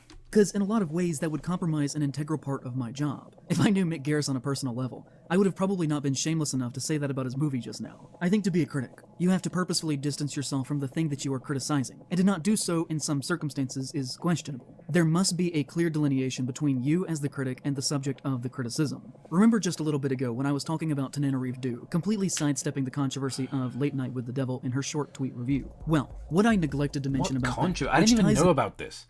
I did not know about the fucking AI thing until this video. I've heard a lot of people talk about Late Night with the Devil. I haven't heard a goddamn thing about the AI until this video. So how the fuck is that a controversy? This is that about an hour later she also posted a picture of her on a couch with David Desmalchin at an event for the film that was funded by Shudder, who distributed the project. And when I see that, how am I supposed to believe anything that she ever has to say as a cultural critic if she is not engaging in good faith with the active conversation happening around a work of art, while also showing that she is close or at least friendly with the people who made that art? If she had acknowledged why people were upset with it but said that she still liked the movie despite that, then that would have at least been somewhat respectable. I've done that tons of times. Nobody was upset with it though. You live on Twitter. Like, the world is not Twitter. I don't have Twitter. I got rid of my Twitter ages ago. A couple of years ago now. It was around the time Tumblr shut down, and a bunch of furries, pedophiles, and pornographers all ended up on Twitter. And anytime I got in an argument with one of them, I would be the one who got in trouble. I mean, this guy was talking about how he was a non-offending pedophile, and I told him that he should go and eat, a pile of broken glass, and then I got suspended and he didn't, even though he openly admitted to having sexual fantasies about kids. So I left Twitter because that website is a fucking shit show. This guy lives on that website. He's just like, oh my god, I can't believe how upset everyone was with the use of AI in Late Night with the Devil. I didn't even know there was AI in that movie. And I've heard loads of people talk about that movie. I didn't know about the AI thing until this video. It's not a controversy if it's just a bunch of half-wits on the worst social media platform in the world. And I always try to acknowledge why an enjoyable work of art is also at the same time a harmful one, if I'm aware of the things that people are taking issue with. But she doesn't do that. She pretends it simply isn't happening. And taking a centrist, money-based position compromises her current and future credibility, at least to me. And it is okay to be friends with people who make art. I'm not saying that. It isn't a crime. Thank you, Magdalenas, who makes some very good points.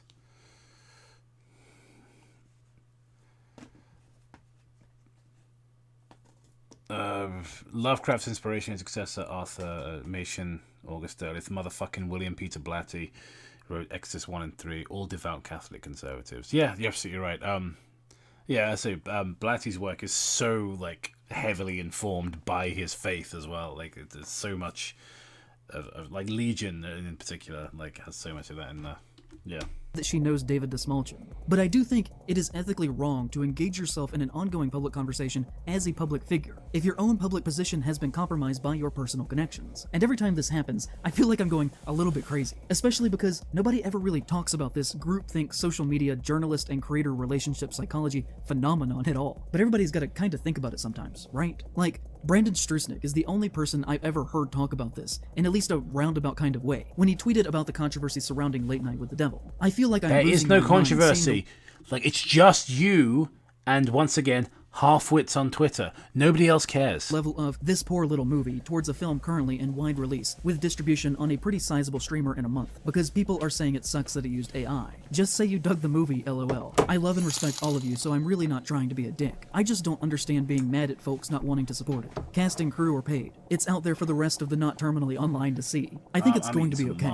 I feel like we give special exemptions for shit we like made by people we like, and I'm not sure I'm into that. Again, I'm not subtweeting any one person. I'm just saying I, Brandon James Strusnick, disagree with the approach, but I'm sure we'll agree on lots of other stuff. As you probably well know, Spyglass Entertainment refused to pay Neve Campbell what she felt like she deserved to return for Scream 6, and as a result, she walked from that project and did not appear in that film. In her statement, she would publicly say, "As a woman, I have had to work extremely hard in my career to establish my value, especially when it comes to Scream. I felt the offer that was presented to me did not equate the value I have brought to the franchise. It's been a very difficult decision to move on. To all of my Scream fans, I love you. You've always been so incredibly supportive to me. I'm forever grateful to you and what this franchise has given me over the past 25 years." The new star of the series, Melissa Barrera, put out a statement at the time that said, "We are all heartbroken, but we totally understand and respect her decision, and hopefully if we get to make another one, we can have her back." Cut to Scream 7, and Spyglass fired basically their entire cast and crew because Barrera posted something on social media in support of Palestine, which is something that gained a lot of media attention, as you probably well know. Neve Campbell did not pay Barrera the same professional respect, and said nothing publicly in support of her, as far as I can tell. Then, on March 12th, Neve Campbell announced that she was coming back to Scream 7, taking Barrera's job as the lead in that film. I hope that we can all at least agree that this is an objectively wrong thing for her to have done, both to her own legacy as well as to her peers, and that she would have just been better off to let the Scream door shut behind her and move on to new things while still being loved and remembered fondly. And that we also should not financially reward Spyglass by going to see their new Scream film, where they will absolutely be weaponizing nostalgia and goodwill against you to profit on the So in the weeks following, Barrera has since unfollowed Neve Campbell on social media, and it is clear who is deeply in the wrong in this situation. And I want to look at one tweet in particular here that got a lot of attention from the day of this announcement. They came from John Squires, the editor-in-chief for Bloody Disgusting. And I want it to be painfully clear, I am not mad at him, necessarily. I don't like what he said here, I think it's wrong. But everything that we're talking about today is done with the purpose of being constructive and looking at how we discuss these kinds of things. I want us all to do better and to be better as a community. And that is why I'm taking the time to say all of this. Do not go harassing him on my behalf over this. If there's one thing that I want to take away from this video, it is that I do not want to publicly destroy someone with nuclear hellfire anymore just for a single thing that they said that we didn't like. If they have You fucking liar. Have a history of at least trying to have good intentions. One perceived misstep, as long as it is not, hyper egregious, should not lead to the destruction of someone's professional life. We should be engaging well about that with everything a person has said over their entire career and treating them with empathy. And John is one of the most positive constant forces within horror. And I think ultimately he meant well here. I've not said this before, but John is actually arguably the person who gave me my start here with this channel. And he doesn't even really know that probably. Okay, so my second video that I ever He made probably wishes you'd never said that, too. was that one on Goosebumps and 90s horror media for kids, if you remember. And John actually ran an article about the video on Bloody Disgusting, which got the attention of R.L. Stine, who then soon after tweeted about the video saying that he liked it, which led to me getting my first huge boost in subscribers that started my journey that led me to where I am right now. Trust me when I say that it is not normal for your second YouTube video that you ever make to get picked up by the algorithm, or covered in a news site, or tweeted about by the person that is the focus of that video. And the fact that it did, I think, can largely be attributed. I mean, I would say his father, but this strikes me as a man who doesn't remember him. To John writing his article in support of him. And so I'm allowed to say that. I don't remember my father. I feel kind Before of anyone jumps down my throat about those kind of jokes. guilty about his inclusion here. And I really don't want this to be read as an attack, and more so just as basic criticism, like I've said for everyone else in this video. Things that I would say about anybody, no matter who it was. And I include it here, because this one tweet I think is emblematic of a lot of issues around entertainment and horror at the moment that we're talking about. He said, just to get ahead of this Yeah, I'm the overly same. Like, everyone's been saying, like, I can't sift through this any longer. Yeah, it's just white noise, so I think it's time to get to the reason we're all here. If you're Oh god, here we go. Here we fucking go. Alright. not aware, Wendigoon is a horror conspiracy just theorist upset he's YouTuber not with several actually million doing it. subscribers that, as you will hopefully come to see, should not be seen as the wholesome southern friendly dad persona that he has publicly constructed around himself in the past He's Wendy edging, Gemma. several years. And that, like many people who talk about being Christians as much as he So this, I've just put it back on normal speed. How fucking slow does this sound? does, I have a feeling he's has a dark after past her with in deep some way ties with to the way that he was far-right after extremism. Wendigoon. On a base level, I- his work sorry, has he's never saying been some of weird personal fucking interest shit. to me. We share a similar focus. I need you to, like, not talk over this guy, because I need to hear the fucking shit he's saying. Okay. This is thoroughly bizarre. Where's the Wendigoon timestamp? I just had it. Oh, baby, baby. If you're not aware, Wendigoon is a horror conspiracy theorist YouTuber with several million subscribers that, as you will hopefully come to see, That's called success. How, you know, it's something you wouldn't understand. should not be seen as the wholesome southern friendly dad persona. Oh no! Wendigoon isn't really wholesome Reddit Gold 300 Keanu Chungus? Really? Oh god! Please tell me more. Please tell me in agonizing fucking detail. That he has publicly constructed around himself in the past several years. The past several And that, years. like many people- What do you said you're like a shit Ron Swanson. Who talk about being Christians as much as he does, He does. has a dark past with deep Even Ron ties to Swanson was far-right about to extremism. On a base level, his work has never He has deep ties to far-right extremism. Alright. I'll bite. Tell me exactly what you had in mind.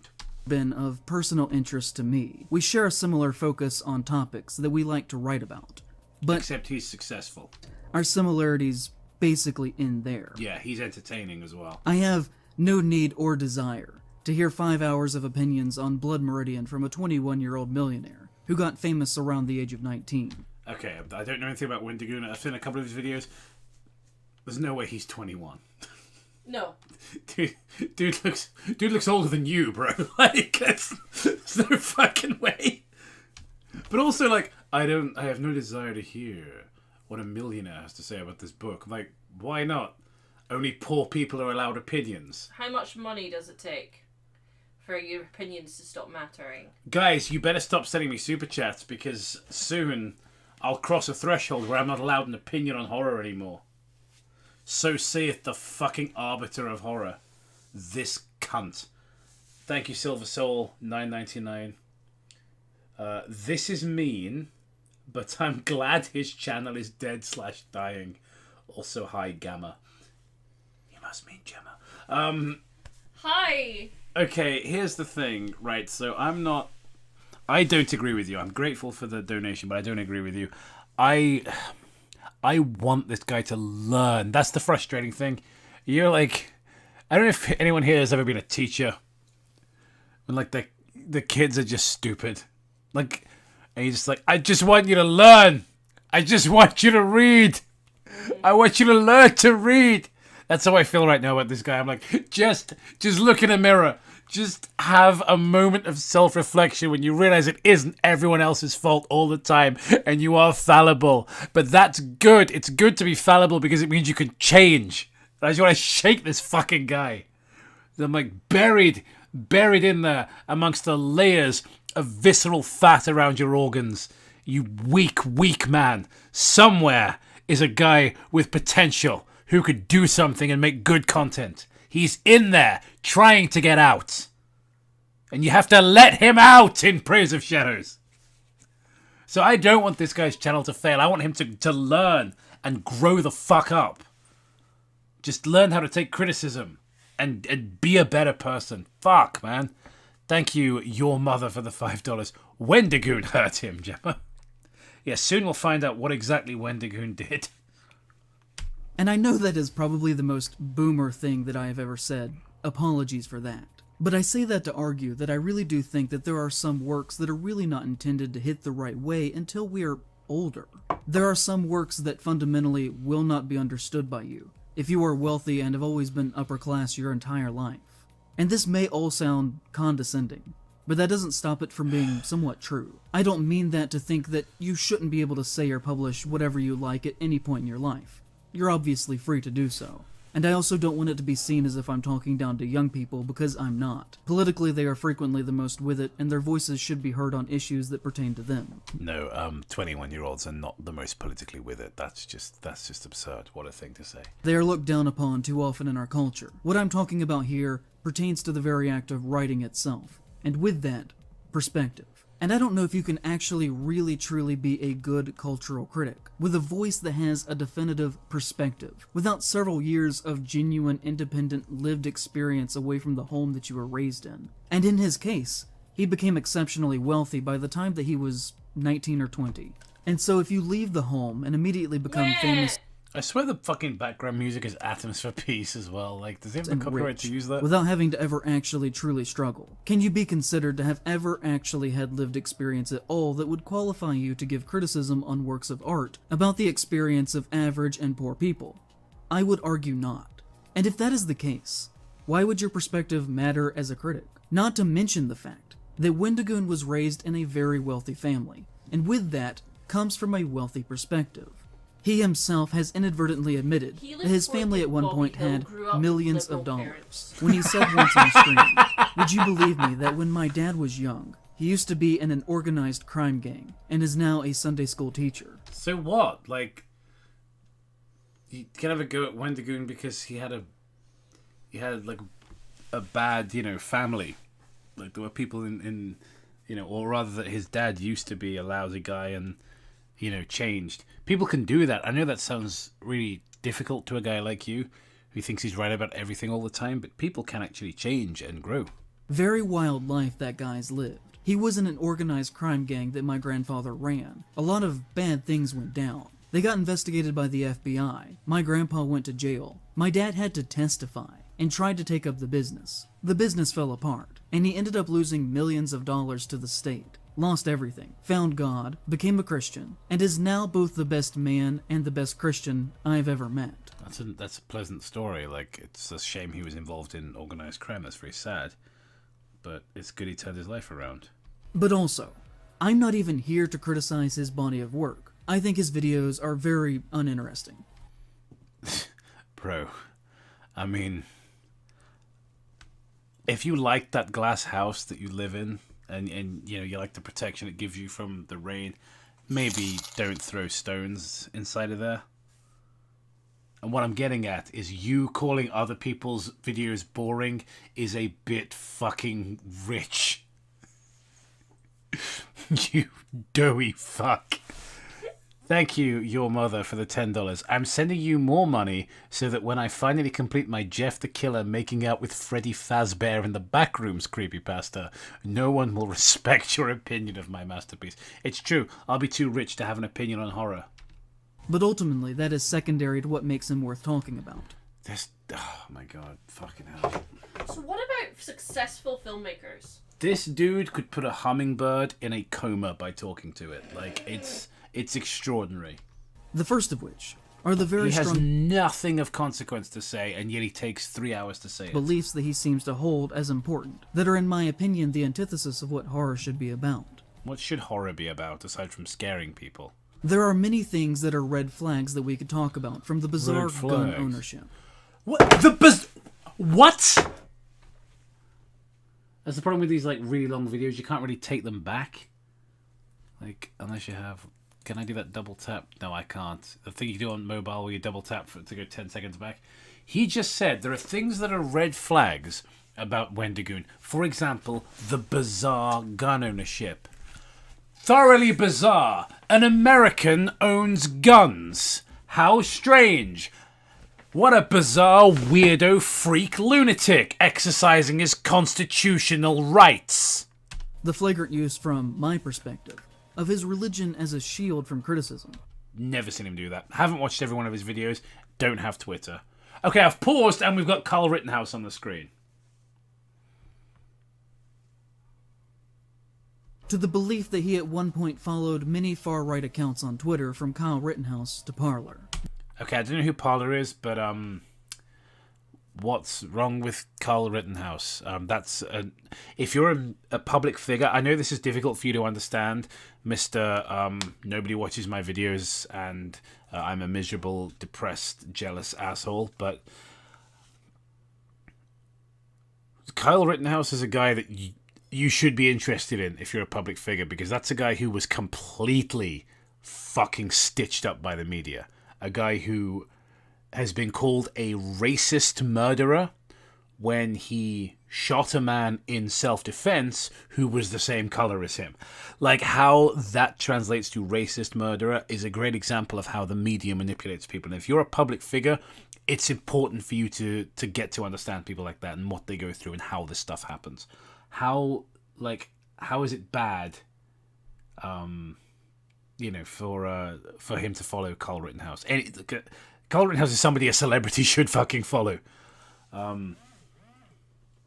People criticized him for using January 6 footage in the Hills of Ice video. Here he is doing it again. The social media website where the January 6 insurrection was in part planned. Here's one of the only small bits of violence that was actually perpetrated by the quote-unquote insurrectionists and not by the police. People said, oh, he only followed them. But that doesn't mean that he agrees with them. Of course it doesn't. Of course it doesn't mean that. Do you agree with every single person, every single thing, every single person that you have on social media has ever said? Of course you fucking don't, because that would be insane. But there are screenshots of tweets that may have been deleted, that clearly in my mind show a support to Rittenhouse. Although, since I did not take these screenshots... Again, there's... The moment it was announced not guilty on all counts. Yeah, because he wasn't guilty. Why would that be a bad thing? Why would a proud, God-fearing, gun-owning American not be happy that an innocent person whose name was dragged through the mud by the media was found not guilty? Why would he be upset at that? I just need that clip of PewDiePie yelling "soy boy" that I can just press every 5 seconds. They do have to be taken with a grain of salt. But in relation to everything else that we're going to talk about here, to me it seems to fall in line with his general beliefs. These have been widespread across the internet, and to my knowledge, I can find no examples of him directly saying that these are not real. So he may or may not have actually followed these accounts or supported them. But I do not believe that he has ever outright said that this did not happen, so take that as you will. We could talk about his past and supposedly being a founding member in an online... This is intolerable. This is intolerable. This guy is the... Oh my god, there's more wine. The second bottle been opened. This guy...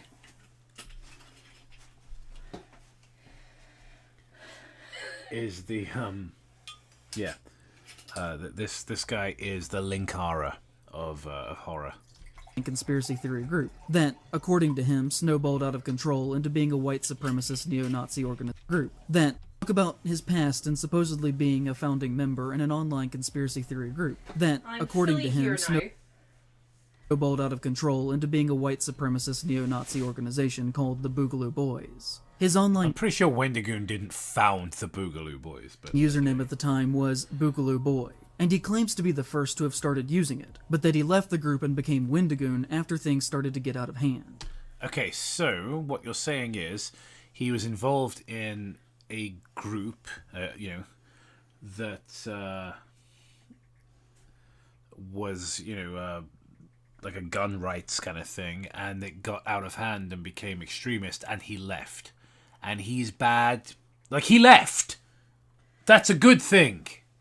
You want him to hold accountable for previous actions. Yeah. And this is not a conspiracy theory in itself. Shockingly, he literally has said so in writing. As you'll see, he was just like, oh geez, sorry guys, about starting a violent hate group, guys. Sorry that people got killed. I totally didn't mean to do it. Okay, fuck you. Yeah, it's all been fun and games and jokes, but don't fucking... You look at you, you smug, sanctimonious, low testosterone prick. Don't stand there with your fucking green screen in your stupid little Hawaiian shirt and claim, without any evidence at all, that Wendigoon's actions indirectly got people killed. You've just accused a man of indirectly murdering people. Yep. Where the fuck do you get off? I'm not joking. I'm deadly fucking serious. What the hell is wrong with you? What the fuck are you grinning at, you maniac? What a ridiculous thing to come out with that ridiculous fucking grin on your face, to then say, oh, Wendigoon totally got people killed. Fuck you. I'm not even a Wendigoon fan. I think the guy's kind of overrated, to be honest. He seems nice, but like, I find his content kind of like moist critical. I'm like, you seem nice, but your content's kind of boring and milquetoast. But like, to suggest, with all sincerity, with a big fucking, hey, I'm so clever look on your face, that he's, like a second-degree murderer, basically. You're a fucking piece of shit, dude. Also, why is he wearing a Hawaiian shirt when they're affiliated with the Boogaloo Boys? Thank you, some English bloke, for the £2 for a third bottle if needed. Thank you. I got a little bit on my high horse there, folks. I do apologise. Thank you, Silver Heart Soul, for the $1.99. Hey, Linkara is miles better than this guy. Yeah, that's my that's my Fat Albert. I love Fat Albert so much. It's a shame because of what Bill Cosby did, but allegedly. All that. My bad. I'll do better next time. Also, it should be noted that the Boogaloo Boys are known for wearing Hawaiian shirts. And guess who else? Oh yeah, that's what you were saying, yeah, wearing Hawaiian shirts. Always has on a Hawaiian shirt, despite the fact that he publicly totally does not share in their beliefs, guy. So is this a bit? Like, are you doing a comedy bit? Like, hey, look, I'm wearing a Hawaiian shirt. I'm not going to acknowledge it, that Hawaiian shirts are a thing that this racist group wears. I'm like, is that meant to be a joke? Because, I mean, it's funny, but not for the reason you think it is. It's funny because it just proves that you're an idiot. That owning a Hawaiian shirt doesn't make you racist. Because, of course, it fucking doesn't. I'm just saying that if at the very least I, in any way whatsoever, somehow accidentally, inadvertently, started a hate group, I wouldn't continue to still dress like them if it were me. It would make... Maybe he just likes Hawaiian shirts. I like that. Me look like I still Why is he wearing a Hawaiian shirt? Exactly. Believed in their cause, and that I just couldn't talk about it because people would publicly get mad at me. If I accidentally started a hate terrorist organization, I wouldn't rebrand as a horror YouTuber the next year, and instead would try and fight that ideology as much as I could. And if I didn't do that, then it would probably be fair for people to assume that I still agreed with their actions. At one point, he posted on his subreddit and wrote, "Someone asked me about my old Boogaloo Boy persona, so I made my response and thought I'd share it to set the record straight. Again, I hate being political, but I wanted to clear this up. Why did you say I hate being political? Like it was like a dirty thing to say. That's the problem again with these sort of tankies. Like, the idea that somebody can be apolitical is like... it's so it's so like viscerally disgusting to them. So I actually just like, this isn't about him, but this was something that I read. Right, there's a couple of people on YouTube that I quite like.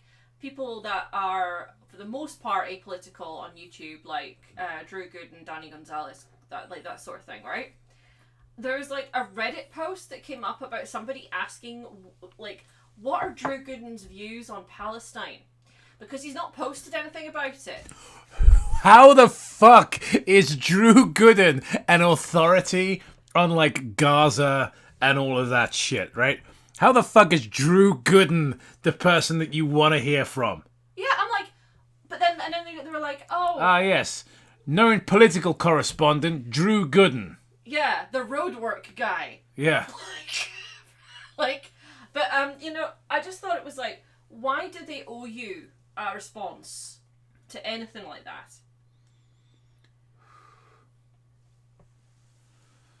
Oh, right, let's just get back to it, because there's still nearly a fucking hour left. Y'all, thanks. The statement that he included with this read. Alright, so I'll I'm go distracted by the fucking background music, which just sounds like the end of like one particular Atmosphere Piece song. go ahead and make my official statement here, because better to come straight from me.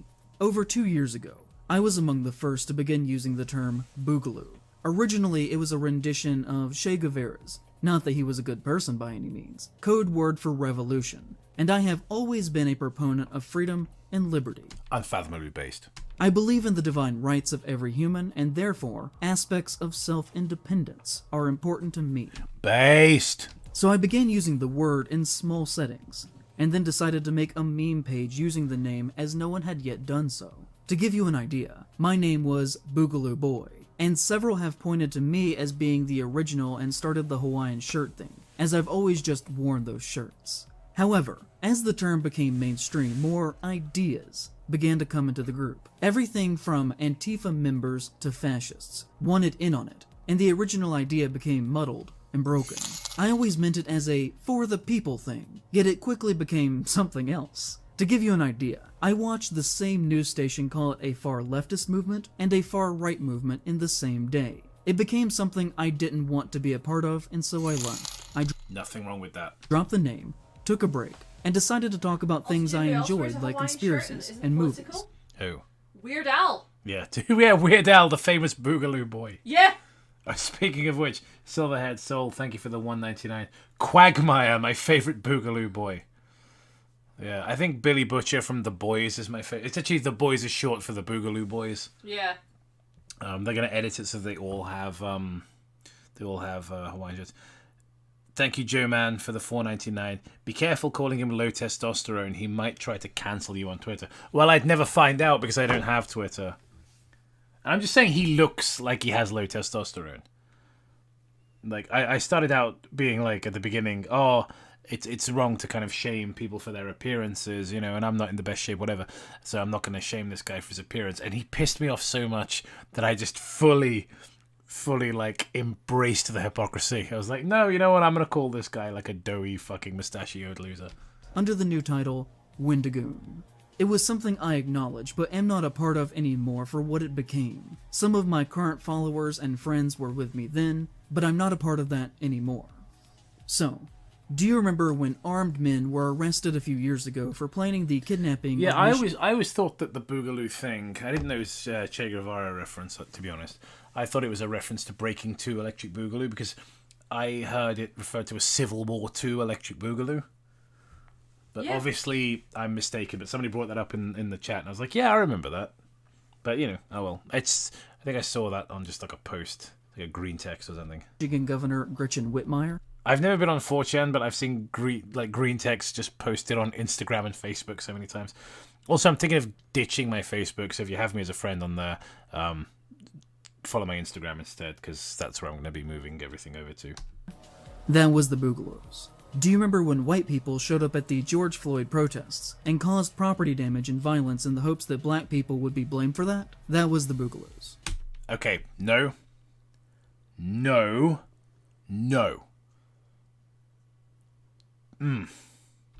A great deal of their members were spotted in the Capitol during the January 6th insurrection. In 2020, they killed several police officers in a drive-by shooting in Oakland, hoping that black people would be blamed No, for the fuck violence. you! Not true. Not how that went down. I don't even like these fucking Boogaloo assholes, right? Some of them killed some cops because they hate cops. It had nothing to do with trying to frame black people. You're just a fucking liar at this point. Also, You're just brazenly lying to your audience of tens of thousands. Also, just like the whole like, aren't you kind of like all cops are bad, but these guys killing cops are not the way that I'd kill. No, but it's cops. bad because they killed cops so that blacks would get the blame for it. But that's just Except blatantly that's false. just not what happened because everyone knows it was the Boogaloo Boys because they went, yeah, it was us. Yeah. An attempt to create racial tension. The reason they You are a fucking liar. You're a fucking liar. You're a scumbag liar. use the word boogaloo is in reference to a meme that says Civil War II Electric Boogaloo. See, that's what obviously I thought. in reference to the 1984 film Breakin' 2 Electric Boogaloo. Dreadful movie, just as a point.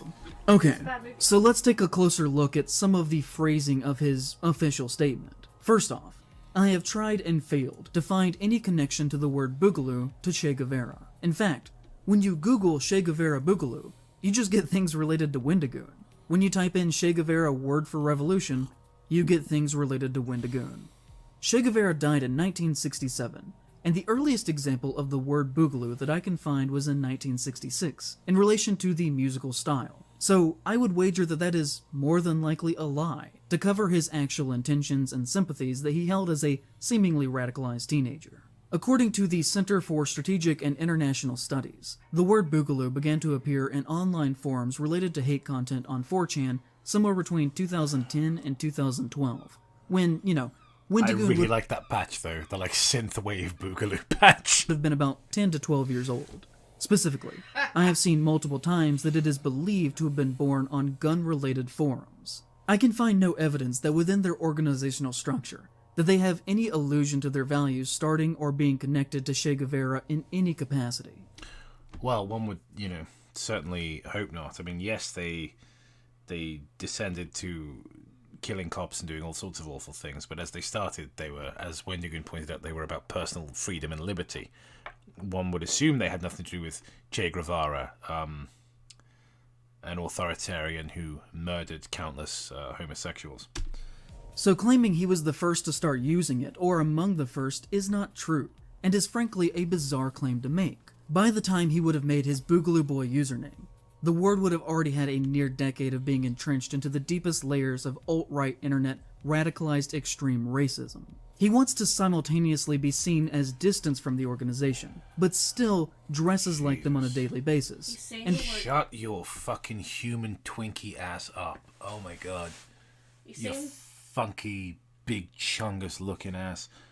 He's starting to say the word boogaloo fully so takes much, responsibility in claiming that he started their movement that was already in motion at least 7 or so No, the word boogaloo has lost all meaning. years before Yeah, his involvement, it's just a which to me just kind of it's seems like like he full enjoys boogaloo taking the boo. credit for Yeah, that. I don't know. As historically, he already had an out that he was in middle school when it truly actually began. And if he's lying about these things, it just makes me wonder, what else is he lying about? Or maybe he wasn't lying, maybe he was just wrong. You, on the other hand, are lying.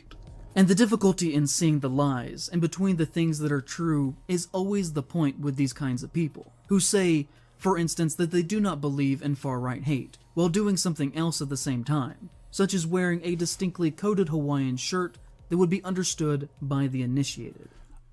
Maybe he likes those shirts.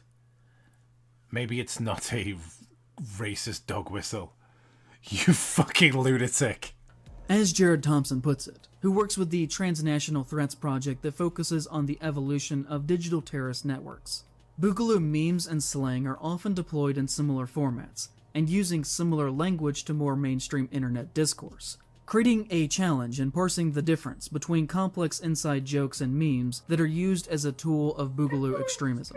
Then Wendigoon would go on to say that the organization was corrupted Where by did the you left and put the the, right equally. But I can find no evidence that the today on left the ever fryer? tried to co-opt an organization that actively desires a race war within Just 'cause if they're in the America. oven, Just on the obviously, surface, you that have to makes turn no it off. sense. Oh, no, And on from top the of this, fryers. Oh, they're fine. people who are actually centrist, don't have or Don't on the worry about it. left, do not use the phrasing Antifa members. The only people who say that are the ones that see Antifa as some sort of homogenous radical left-wing activist group, That's what they are.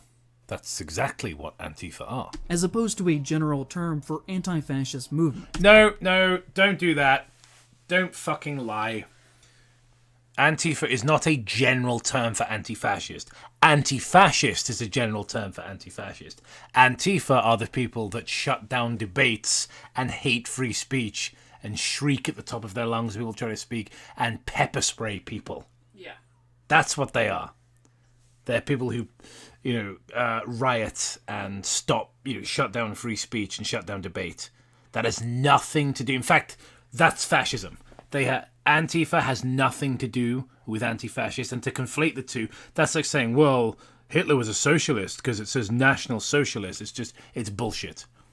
I'll tell you what, guys, I've got an idea. For how we can get this guy to completely side with us, right? And we're going to blindside him. Because what we're going to do is we're going to rename. I know on the subscription button on the channel, it says Toppler. It says Topplers. We're not going to call ourselves that anymore. We're going to call ourselves, right, the Anti-Bad Guy Squad. because, guys, we only hate bad guys. So if you're against us, because I'm going to go, like, burn down a library, but if you're against us, that means you're pro-bad guy.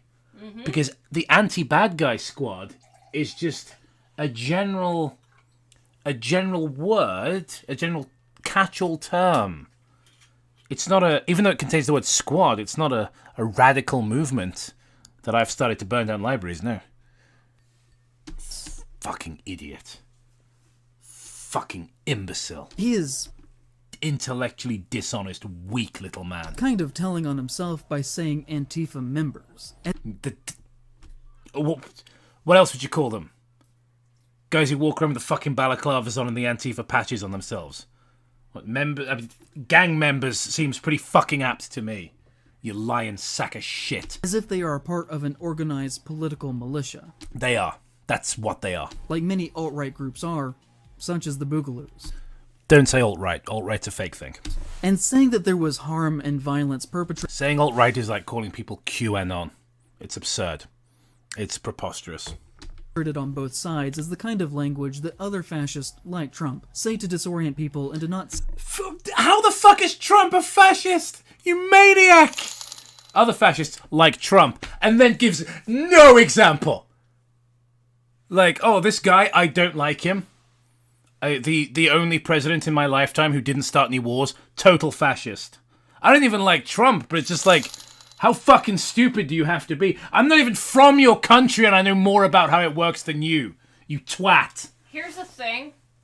I fucking hate Trump. Yeah, it's Quentin Reviews ass. At least Quentin Reviews is charismatic. Jesus. Thank you, Magdalenas, for the $2. Antifa was started by Stalinists in the 1920s. I had heard that. Gornoy's Bulldozer, thank you for the $2. I haven't seen you this angry since Clockwork. I know, I'm so sorry. I'm so sorry, everyone. We were having such fun at the beginning. We were having such a laugh. But this guy has brought me to a level of anger that I just want to strangle him. I just want to push this guy down a flight of fucking stairs. Oh, God. No, I don't. I will need to rise above that. I want this guy to do better. I want him to actually be honest about the world and himself and change. But I know he won't. Deep down in my heart, I know he won't.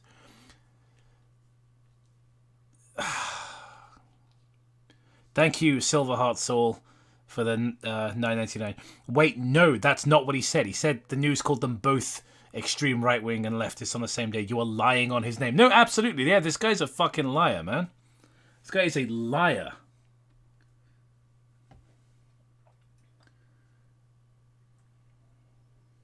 But yeah, to call Trump a fascist is a total disrespect to people who suffered under fascism.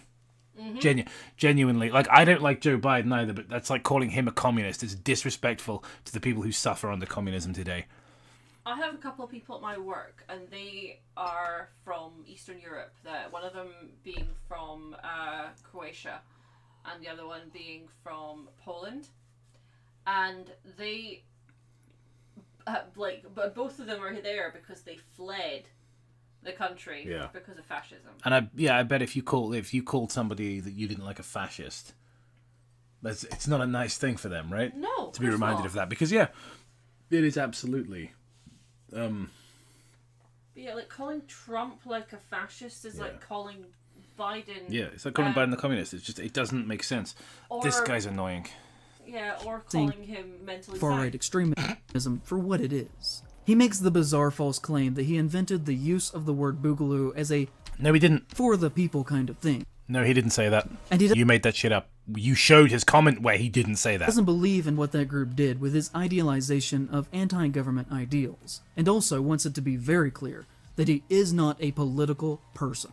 But to my ears, Okay, he's made it clear he's not a political person, but I've decided he's lying. So what do you think? this is all conservative doublespeak.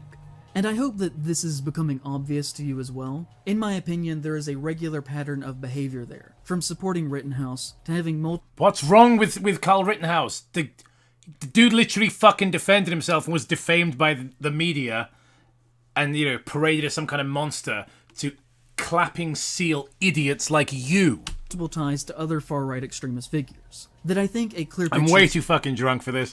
Like at the beginning, I was a little drunk, but I could hold it together. But I'm just like, oh god, you suck. is painted that he does not mean this as a communist kind of thing, and seemingly more so means people as a very select group. Wendigoon is very publicly friends with Turkey Tom. They have been seen together on multiple occasions. So? And I've seen online mentions that Tom was either at his wedding or at the very least was invited. Oh my god, he went to his friend's wedding? Fucking monstrous. I mean, if your friend gets married, I mean, why would you go? Tom has been accused of using the N-word multiple times in private conversations. I mean, so? when he was a teenager. Yeah, private conversations. I mean, yeah, it's just being edgy. So what? Yeah. For how many times did iDubbbz say the N-word? But you look exactly like him. So, I mean, are you going to really have a go at him? Yeah. How many times did Joji say the N-word back when he was Filthy Frank? Like, fuck, you know, like, I probably said it back, you know, back when we first started doing shows because it was 2016 edgy YouTube. Like, so what? It's a fucking word. Including, like, I'm not saying it's cool to go around saying it, but it is just a word. These Get some perspective. Shots of text that are alleged to be real. And he has also been accused of saying that the upper tiers of his Patreon were intended for Jews with deep pockets. Wendigoon is publicly connected to the Internet Historian, and has even appeared in his videos. The Internet Historian publicly said that his birthday was April 20th. It is not, and has only said that as a joke because that is Hitler's birthday. Wendigoon... Oh yeah, that's the only reason. Yeah, yes, the only joke associated with April the 20th. Hitler's birthday. If I say the date 420 to people, the first thing that comes to people's mind is Hitler's birthday. You maniac. That is the biggest fucking reach since the Hawaiian shirt thing. Is publicly friends with Donut Also, Operator. the only thing the Internet Historian has done that's made him respect him less was the plagiarism thing. Yeah, that was pretty lame. That was lame, but, like... I don't care about that. Like, I don't, like my moral my moral standards are pretty fucking low. Like, I don't care that somebody stole an idea for a video. I don't give a shit. It even retweeted a photograph of the two of them hugging. Donut Operator is a gun-crazed, very far-right YouTuber with 4 million subscribers. No, he's not. Whose career can... What? I don't know Donut Operator. I'm gonna fire up his channel. Donut Operator is a former cop. Right. Who, okay. in, like... Jesus, this guy's got 390,000 subscribers. He's complaining about not making money. Fuck off. I make more than you. Like, how are you this broke? Right, Donut Operator, yeah? Yeah, he's a former cop who calls out other fucking cops. Hey, go! Oh, I get it, because he's got the word triggered, and it's a thing about a non-binary person. Yeah. Oh, and he's pro Carl Rittenhouse, so that must mean he's a far-right extremist. Yeah, okay, that makes sense. Consists of him reviewing footage of police officers shooting and killing people. He was once a cop himself, before he made more money making YouTube videos and retired. That should bother you. Like, the system is so broken in your country that a policeman makes less than a YouTuber. Content is very pro-state, pro-cop, pro-gun, and pro-death to people who don't share his... Just to see what's in the background here, right? We got Predator takes shotgun to the face. His beliefs propaganda. For example, Cop versus suspect shoots police while being tased. Cops mag dump the wrong person. Yeah, so Yeah. he's obviously cop fights chief of police. Yeah, he's obviously yeah. Akon scares cop into mag dumping. I remember hearing about that. Yeah, so he's obviously willing to criticize the police. Yeah. Also, Predator? Yeah. one of his videos is titled Predator Takes Shotgun to the Face and features a picture of him smiling in the corner of the thumbnail next to an image of a terrified man about to be executed by cops with the text that reads, head removal. Okay. First, all right, I'm not, I want to be absolutely clear about this. I'm not accusing this guy of anything, okay? However, using his logic of how he grabs little tenuous links and leaps to conclusions, I do think it's interesting that he has this major problem with Carl Rittenhouse, a man who killed a pedophile in self-defense, and now he's got an issue with a sex predator being shot. Yeah. I don't know, I'm not accusing him of anything. I'm just saying, like, why is he so against rapists being shot? Just saying, if anybody deserves to get shot. Hi everyone, Donut here. We got a couple of shootings for you today. The main shooting just warms my heart. And you know, for someone who supposedly is so very anti-government, Wendigoon seems very comfortable with a man who makes his living worshipping violence committed by the state. I mean, there's literally videos you showed just now that make fun of cops. He's a man of no conviction, claiming to be very against the government and for the rights of the people, while at the same time giving a warm embrace to one of the biggest fascist bootlickers on the internet. And the only Fascist bootlicker. To be honest, I think communists calling anyone bootlickers is pretty fucking, pot calling the kettle black, but still. only thing that one could reasonably gather from this picture of them hugging is that he too is a fascist bootlicker himself. He has collaborated with Nick Crowley, who constantly makes money through the most morbid and shameful true crime content. Well, I'm not the biggest Nick Crowley fan, and I do think it's exploitative that he sometimes uses, like, audio of, like, people, in, like, black box audio and stuff like that. I don't think that that's cool, but he's not breaking the law or anything. No. It just, it is what it is. Showcasing the last American, minutes of people before they are freedom of suddenly information. and Yeah, unexpectedly killed. Crowley is And some of Crowley's stuff is interesting. Some of Yeah. those rabbit hole videos are very interesting. similar to They are. Wendigoon, and that on the surface And also, I know he's not far right. And do you know how I know he's not far right? Because even though I'm not friends with Nick Crowley, one of my friends is friends with Nick Crowley.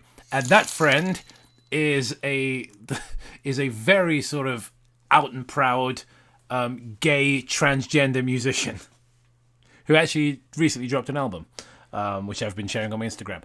And that person is friends with Nick Crowley. And if Nick Crowley was a fucking far-right extremist, he wouldn't be friends with that person. So just fucking throwing that one out there, you twat, if we're talking about guilt by association and who we're friends with. So I'm not friends with Nick Crowley, but I have a mutual with the guy. And that's not a person a far-right extremist would be friends with. Thank you, Nino Nerd, for the $2. I'd rather watch Troom Troom or Lanky Box. Yeah, genuinely. At least that's funny. This is just frustrating. Thank you, Your Mother, for the $10. What's going on here is this man is hunting scalps and believes because of how attached he is to Twitter that being associated with certain people or things is enough to get them cancelled forever. Probably, yeah. Silverheart Soul, thank you for the $1.99. The left. Why do the right say we defend pedos? It's a shame, isn't it? Because that is a thing. Even on, I saw in a recent episode of The Boys, if you guys have been watching the new season, they do this thing of, like, making fun of right-wing people by, like, having them obsessed with pedos and grooming in one of the episodes. But it's like, yeah, I understand the joke. But you ever wonder why they're so fixated on left-wing people being pro-pedophile? I don't know, I'm just saying. they seem Also, fairly talking about edgy, guilt but by clean association, enough. I served Eric Trump in a restaurant. Does that make me You're affiliated? literally Trump, Gemma. You're a fascist. I know. You're a fascist and you're orange and you have small hands. But then you notice that he follows less than 200 people on Twitter, and among them are the such same circle small of names hands. like Wendigoon, Plagued Moth, Turkey Tom, Mr. Ballin, and Donut Operator. Okay, I mean, fuck Plagued Moth, but the rest of the guys are fairly normal. Wendigoon has collaborated Ballin's with great. Plagued Moth, a completely shameful content creator who reviewed snuff films on his Patreon before it was taken down, and has been accused of showing genuine gore content to minors on Discord, and whose main YouTube channel consists of him Yeah, reviewing Plagued Moth is a complete fucking creep. But, like, so what? The guy did a video with him. Who cares? censored videos of That doesn't mean he agrees with everything this guy ever did. He was probably just like, oh yeah, popular horror creator, I'll do a video with him, and didn't think anything about horrible it. acts of real-life violence and death. He is publicly friends with Shoe on Head, who is Shoe on head, oh no. It's like, I used the term milk toast earlier. Shoe on head, the most fucking milk toast creator on the internet. Like, the person who has never said anything edgy. a conservative masquerading as a leftist. He has built a career off of lazy anti-woke content, complaining about SJWs, who says stuff like, Karl Marx rising from the grave finding out his movement has been taken over by fat, ugly, mentally ill losers. He is I mean, when you're right, you're right. Like, friends with Brandon Buckingham, a gun YouTuber who has been Brandon Buckingham is not a fucking gun YouTuber. What a weird thing to say. Also, look at his picture of Paw him. Paw is home from the hospital and recovering. Yeah, really. And then, yeah, Wendigoon, you can't kill this guy, lol. Praying for y'all. So obviously the guy's had a very serious, like, health scare, and he's just like, you can't kill this guy. Like, that's the picture you want to use to shame him? You're actually a monster. You are fucking subhuman. accused You are a bad fucking person. of threatening rape. He is friends with No! Fuck you. Leave Impaville alone. No. Okay, don't be hitting the fucking rape thing. Listen to this. Brandon Buckingham, a gun YouTuber who has been accused of threatening rape. He By Sneeko. That's the fucking source you want to go with? He was accused of... I knew he was going to say this because this was in the Shoe on Head video that Matt showed me. He was accused of rape. No, he fucking wasn't. What happened was... he was accused of making a rape threat. Not accused of rape. He was accused of making a rape threat wrongly by Sneeko, who deliberately, as you're doing now, deliberately fucking misrepresented what he said. Because Sneeko is a cuck and everyone knows that, and Sneeko's open about that. And when he was roasting Brandon, he said something like, oh, well, me and the boys are going to come over and run a train on your girlfriend and she's going to love it. That's not a rape threat. That's him calling him a cuck, and it's obviously a joke. You fucking swat, you beetroot-faced cunt. friends Also, with before he Umpaville, gets a into gun this, Impaville, fucking the autistic Texan guy who's dating Call Me Chris, one of the biggest TikTok people. Yeah. On fucking like one of the people on fucking TikTok. Yeah, he lives in Texas. Of course, he has a fucking gun. He makes candy for a living. Yeah, he's a gun YouTuber. I was like, no, he's not. What do you think a gun YouTuber is? obsessed content creator that has taken advantage of Nikocado Avocado's mental decline. Oh no! He made a video on Nikocado Avocado! Just like everyone else on this fucking platform. For fame and for money.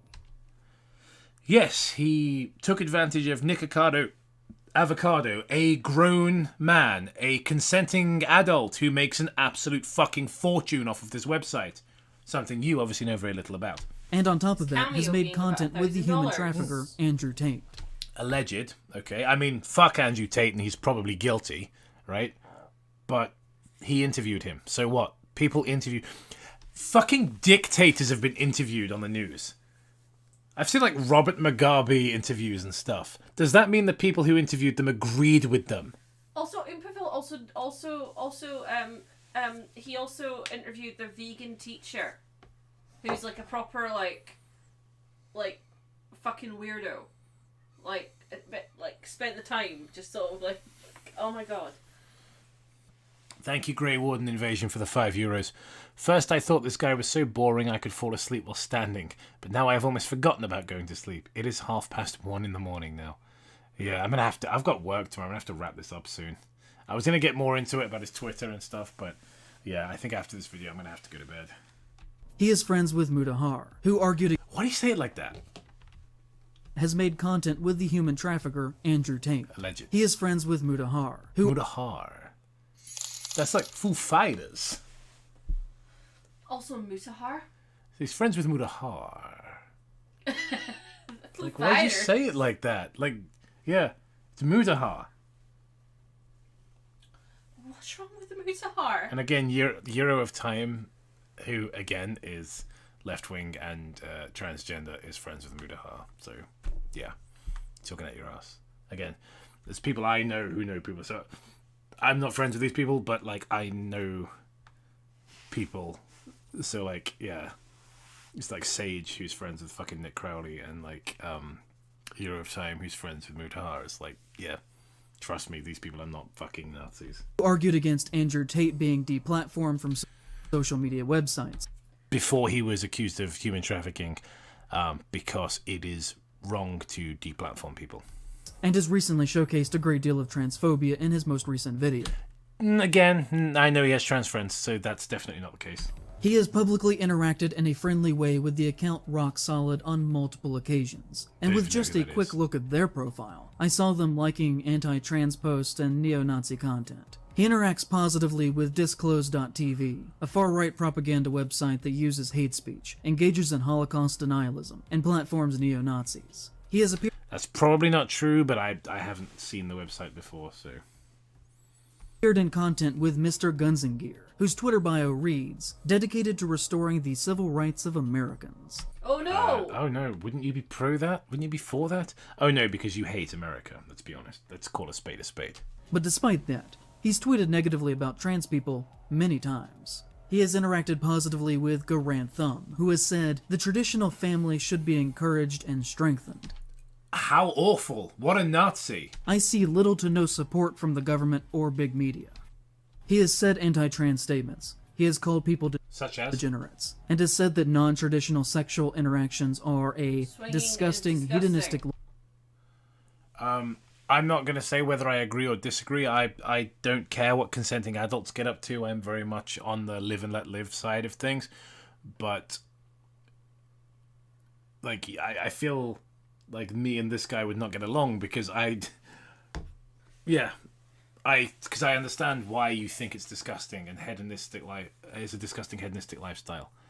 And I don't think it's contributing to societal collapse or anything like that, but it's certainly not good for you and your prospects of having a family. Mm-hmm. So yeah, I see where he's coming from. I don't agree, but I see where he's coming from. You see that? That's called being a grown-up. Fucking hell. Just absolute insanity. Thank you, Nino Nerd, for the $2. Been watching for 7 years. Here's more money, Cope. Well, it is appreciated. Thank you. Dylan Schultz says, for $5, I know you don't do bad creepypasta anymore, but I just want to say that the writer of Born of Science, not the real story, is the one who made the Nazi art. I had heard that recently, and that is much funnier, because that story is even worse, and the weird Nazi fetish art makes it so much funnier. Peter Millick, thank you for the $4.99. Zane, yes, that's his... Doesn't he just look like a Zane? Probably thinks Dracula was just an innocent victim who was victimized by xenophobic Christian bigots. No, because Dracula is based on Vlad the Impaler, who was Christian and fought Muslims, so this guy would definitely hate him. Scootaloo R. Mayfly, thank you for the $5. I don't recognize you. I haven't seen you before, but you didn't have the little number 1 next to your super chat, which suggests you have super chat before. Perhaps you have changed your username. I don't know. Why do all idiots call everyone they don't like or don't agree with fascists, or the small mustache word?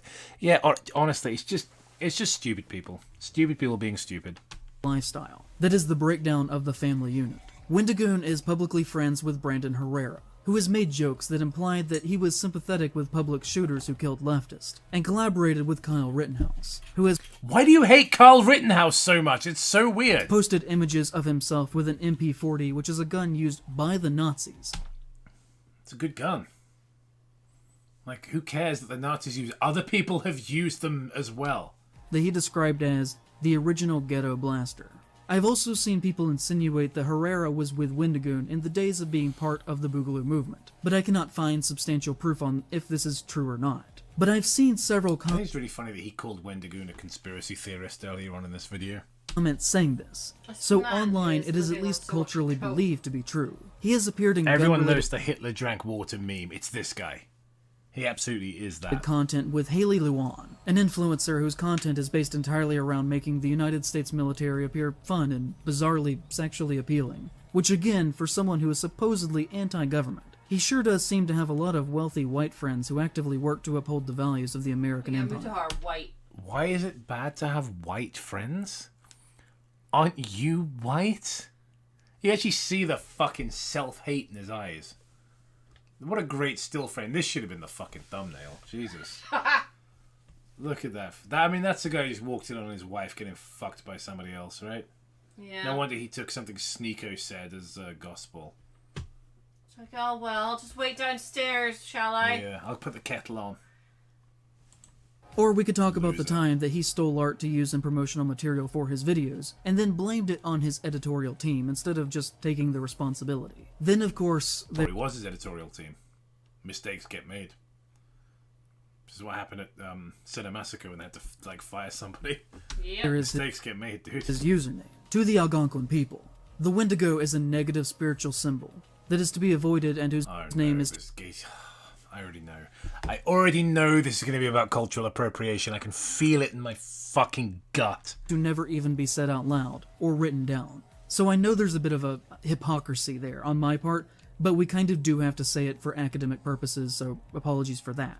Starting with Algernon Blackwood's horror short story called The Wendigo. People have for hundreds of years taken the creature and used it for their own means, including Wendigoon in his very name, which is something that indigenous people have been very critical with him now for years. This next thing that I'm trying to argue is not to discredit his feelings regarding to his own personal history. But what I will say is that Americans who are white or partially white in rural areas love to claim a percentage of native Of course you dislike people from rural areas. Look at you, you fucking city slicker. heritage for bizarre conservative reasons, Piece of relating to, fucking like, shit. reverence for the land and fascistic nostalgia for a time that never existed. What do you mean a fascistic nostalgia? You're just throwing words together in a fucking blender now. Stuff like that. He has attempted to deflect from criticism over the use of the name by saying that his grandfather was Native American, and that he learned these things culturally through him. But I personally have to look at it from the hypothetical perspective, where, say I had a black or mixed grandfather in this situation, and black people were telling me that I was doing something that was racist or offensive to them. I would then listen to what they were saying and No, you fucking wouldn't! No, you fucking wouldn't! You lying piece of shit! We have seen from the first hour of this video what happens when you do something wrong and offensive and people call you on it. You don't fucking stop doing it. You laugh at them, smile smugly, and double, triple down. How can you brazenly lie like that? I'd stop doing it. No, you wouldn't, because you fucking shown that. You fucking liar. instead of claiming that I had the right to do it because I had some melanin in me. Especially if I were more or less raised within a primarily white cultural area, like Maybe that's what this is about. This is white guilt. the Appalachian Mountains are. And also on top of that, just, frequently associated myself with white supremacists. What whites? You actually were unsuccessful in naming any white supremacists that he's friends with. Yep. There are 26 yes. The white supremacist Mutahar. million people in this region, and well over 80% of them are white, with the majority of the others being Latinos. And if I had no cultural connection around me to that non-white percentage of my history, then what really would give me the right to dictate whether or not what I was doing was appropriate? I really would have no ground to stand on. Well, I mean, you think it's okay to call Native Americans rapists and cannibals and mutants, so, yeah, you're a fucking hypocrite. The other thing that I would add to this is that Wendigoon and I are practically neighbors, and I know this area very well. Okay, so I live in Asheville, North Carolina, and between that and the reservation, you have the community of Lake Junaluska, which isn't actually even a real town. You can walk across the whole thing in a matter of minutes. It doesn't stop it being a real town, you freak. Thank you, your mother, for the $5 US. The original Ghetto Blaster bit, I believe, has to do with the cheapness of the MP40. Yeah, that would make sense. Referring to something cheap as being ghetto, that's pretty normal. Oh, this guy is completely insufferable. Completely. Thank you, Silver Soul, for the 199. What is the word for a white Uncle Tom? Because he is that. Well, there is a word for it. I can't remember what it is. YouTuber, I think is the word. Influencer. Thank you, Raptor Rex, for the 199. Just politicalbrainrot.mp4 completely. It's just embarrassing, isn't it? What an embarrassing mess. You got Waynesville, you have Maggie Valley, and a few other small drive-by communities. And beyond that is the Cherokee Reservation. Wendigoon lives somewhere just on the other side of the reservation. That is not me doxing him. He has said many times publicly that he lives in East Tennessee, and I'm not even saying what town he lives in. According to the latest census, there are only 23 black people who live in Maggie Valley. So? There are 15 Native Americans despite it touching the reservation. Most of this area used to be sundown towns. It is about as white as you could possibly get. So what? What does that have to do with anything? I must be racist because I'm from Kent. Scotland is as white as it could possibly get. Yeah, that makes you racist. Yeah. Thank you, Peter, for the $9.99.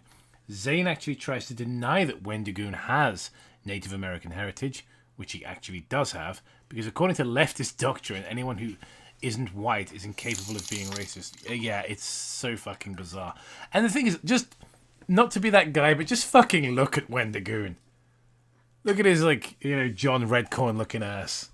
He looks... Now that was racist. You see the difference? Deep Appalachia is very white country. And so what? For the most part, is exceptionally racist. Genuinely in this part of the country, you have to assume that any white person you meet is racist unless they show you otherwise. What? No. Okay. So you've just made an absurd generalization about an entire ethnic group of people based on where they live and the color of their skin. That's a very bad thing you've done there, Zane. Oh, God, if only there was a word for that. A word for that bad thing you just did, where you generalize an entire group of people by their ethnicity and their place of birth. Yeah, but I can't think of one. Almost all of these little towns are well over 90% white. But if you were to drive through Maggie Valley, you would find antique stores selling busts of Native American braves, carved wooden eagles, vintage paintings of buffalo, super racist generalizations that idealize the idea... Super racist generalizations, while saying every single white person in a town is racist, you dumb fuck. ...of the noble, good kind of Native American. And then you'll drive onto the reservation, and it's just run down and poor as shit except for the casino. He has said that the Wendigoon name came from his cultural connection to native lore through his grandfather's side. But I can assure you that unless you were on the reservation itself, that actual native culture has no aspect in the general lives of the people around here, other than the racist trinkets that depict them. And as I said a moment ago, the Wendigo is Algonquin, who are nowhere close to the vicinity of the Cherokee, who are in the southern Appalachia region, and throughout the lower sections of Middle America. The Algonquin people are Canadian, and a little bit Northern American. To insinuate that he can use the Wendigo name by citing local culture... It's a word. He literally can do whatever he wants. What the fuck do you care? It's oh, it's racist to call your channel Wendigoon. He didn't call his channel the fucking N-word, dude. Get some perspective. It's a cute little play on words about, being a goon, being a goofy goober, and the fact he has Native American heritage. But even if he didn't, he's a guy that talks about cryptids and shit like that. Wendigoon is a somewhat funny username. It's cleverer than yours or mine. Yours is the name of a book, and mine is the name of an obscure... in fact, mine's racist because my username is a black comic book character that I like. By the way, before you put that back on, I'm just looking up North Carolina because that's where he said that he's from, right? Do you want to know what the ethnicity of North Carolina is? Also, North Carolina is run by a Republican senator. The white / so non-Hispanic people make up 65% of North Carolina, with African Americans making up 20.2%, and Hispanics taking up 10%, Asians taking up 3%. Yeah, so you could argue that North Carolina is overwhelmingly white. Yeah. And you have to assume every person there is racist. Oh wait, no you don't, because that's an insane thing to say. Native customs is completely absurd to a person who lives in the same general vicinity as he does. It is obvious that he just thought Wendigos were cool, and has come up with some seemingly Yeah, there's nothing wrong with thinking Wendigos are cool. He's a guy that does, like, horror content. strange backstory lie. Well, it's not necessarily a lie. I mean, again, not to sound a bit insensitive, but look at him. That is easily proven to not be true, unless, his grandfather is Algonquin and just moved to Tennessee.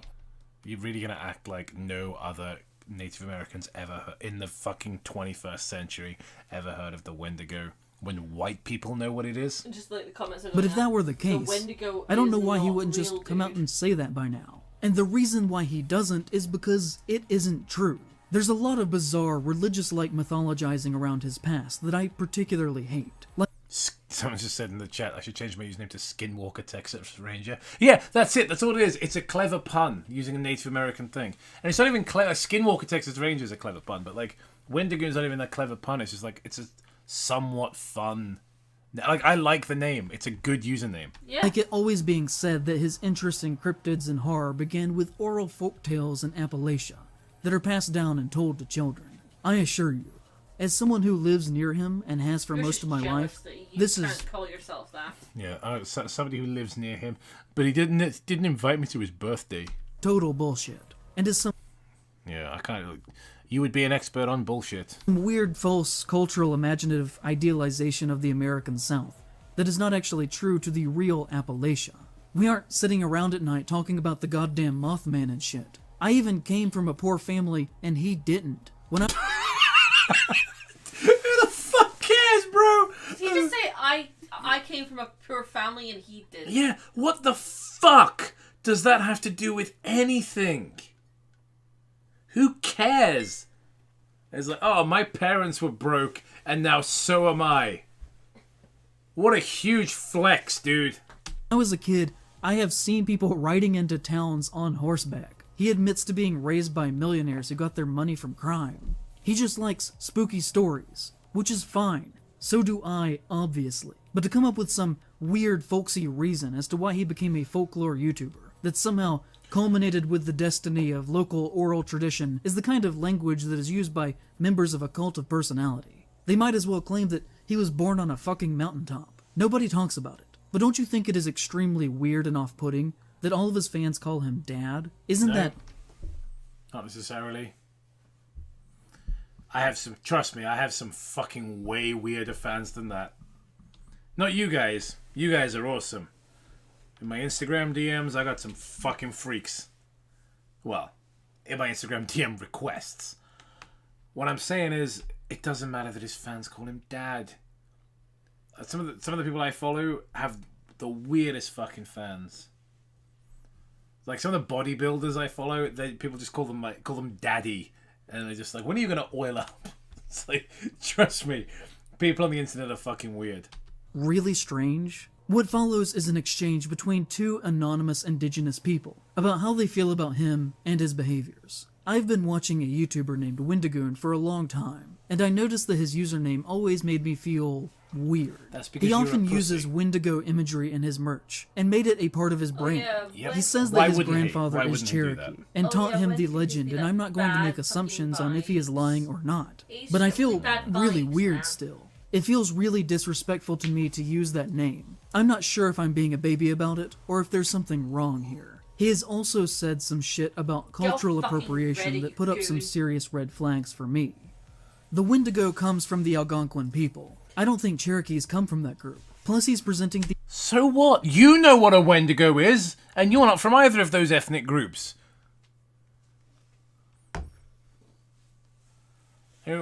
My parents weren't from fucking Romania, but they know what a vampire is. You know what I mean? This is so frustrating to sit through. The white people concept of a Wendigo. You can call him out, but he has 3.5 million subs. His community will probably hunt you down before you ever get him to shut down. What follows is the comment that they were referring to about cultural appropriation, where a native person called out Wendigoon for his use of their spiritual symbol, to which he said to them, I'm actually going to make a video on this in order to make a direct response, but for now, cultural appropriation is a good way to alienate one group of people from the other. Whenever a society makes advancements in art and literature, and then another society gatekeeps others from interacting with it, it makes the creators seem inhuman and odd. The easiest way to create prejudice is to convince others that a group of people should not be interacted with. I have spoken to several natives who love the concept, yet only those who have no value in its existence say I shouldn't talk about it, inciting an indoctrinated superiority. Furthermore, when we... Yeah, if you want to call your channel, like, Iron Brouhaha, then that's fine. Stop talking about cultures, they die. Nessie. This is especially applicable This is also fine. I agree with everything to he's saying, Native Americans. Like, what's funny, this guy does like a dickhead voice when he's reading for Wendigos. Like, fucking, this is especially applicable to Native Americans whose spoken words. Like, yeah, everyone sounds like an asshole when you do a voice like that. But, like, if you actually just in your head read what he's saying, it's fine. It's a good point. Who use spoken word to pass down their stories. And if we do not continue to speak their stories, their culture dies before we do. Lastly, I was raised in Appalachia, and my entire life has been filled with stories of the mountains and creatures that lurk in the dark. My culture is as American as any, and I recognize the importance in keeping the fire alive. I have Irish and Scottish on my side of the family. Thank you, Gornoy's Bulldozer, for the $2. FYI, all the money was lost before he was born. Yeah, like, Wendigoon's is like, oh, he had rich parents. I'm like, yeah, it was like fucking, organized crime money that they had to give back. Thank you, Silverheart Soul, for the $1.99. Can we just put this guy on the same level as JC Haler? Do you mean JC the Hyena? In which case, I'm gonna say no, because I don't think this guy's ever done what fucking Jason the Hyena did. I mean, he seems to have a problem with paedophiles being shot, as he's addressed 2 different people who shot paedophiles negatively in this. But that doesn't mean anything, because I'm not going to jump to conclusions, because I'm not a dick like this guy is. Well, I am a dick, but that's beside the point. Yeah, he's not worse than Jason the Hyena, or even on his level, because Jason the Hyena is a fucking nonce. I in no way mean this to attack, or to be direct, just a simple reply. If we develop the idea that we can't speak of certain people, then we're no better than those who silence them. He's basically using the I have a few black friends excuse to tell indigenous people to fuck off, and to not bother him, so that he can continue without criticism to make a lot of money by selling plushies of a monster that was He absolutely can. Invented by a white British man that is ultimately making fun of their culture, as well as plastic figurines, posters, shirts, and other merchandise that depicts Wendigos. I don't know if he fully realizes the irony of being a rich and famous person taking a symbolic figure from a smaller native group of people that he is not connected to in any way, that is at least in part, Well, I mean, aside from his grandparents. part to them originally used as a metaphor for colonialism. The reason that this comment is publicly still available is because Wendigoon archived it by posting a screenshot of it early in his channel's life to his Reddit page, as a clarification of his official position on why he should be able to use the name, saying, "Hey everyone, so I hate getting political, but this keeps coming up. I'm showing this comment reply now, so my opinions can be made known going forward. I've also blocked out the original commenter, and please do not show hate if you see it on the video. Also, I'm at 50k. I love you all so much. Also, I have received comments from natives who advise me not to use the term Wendigo, as it is a bad omen and is dangerous. That is entirely different from not talking about a group of people altogether. They genuinely believe the legend and want me to be safe. They're cool. Thumbs up emoji. It has become a more common thing for people to call him out on his beliefs. Thank you, Scootaloo Mayfly. I'm going to give you a love heart for this one. Although perhaps I spoke too soon. Oil up, Michael Daddy. Well, at least you called me Michael, so I can disassociate a little bit and pretend you're not talking to me. Fuck it, Return of the Palps. Fucking £2, thank you. Put a cork in it, Zane. Yeah, absolutely perfect. Yeah, perfect. His behaviors, and at the continued use of the Wendigo in his name and the merchandise that he makes a lot of money off of.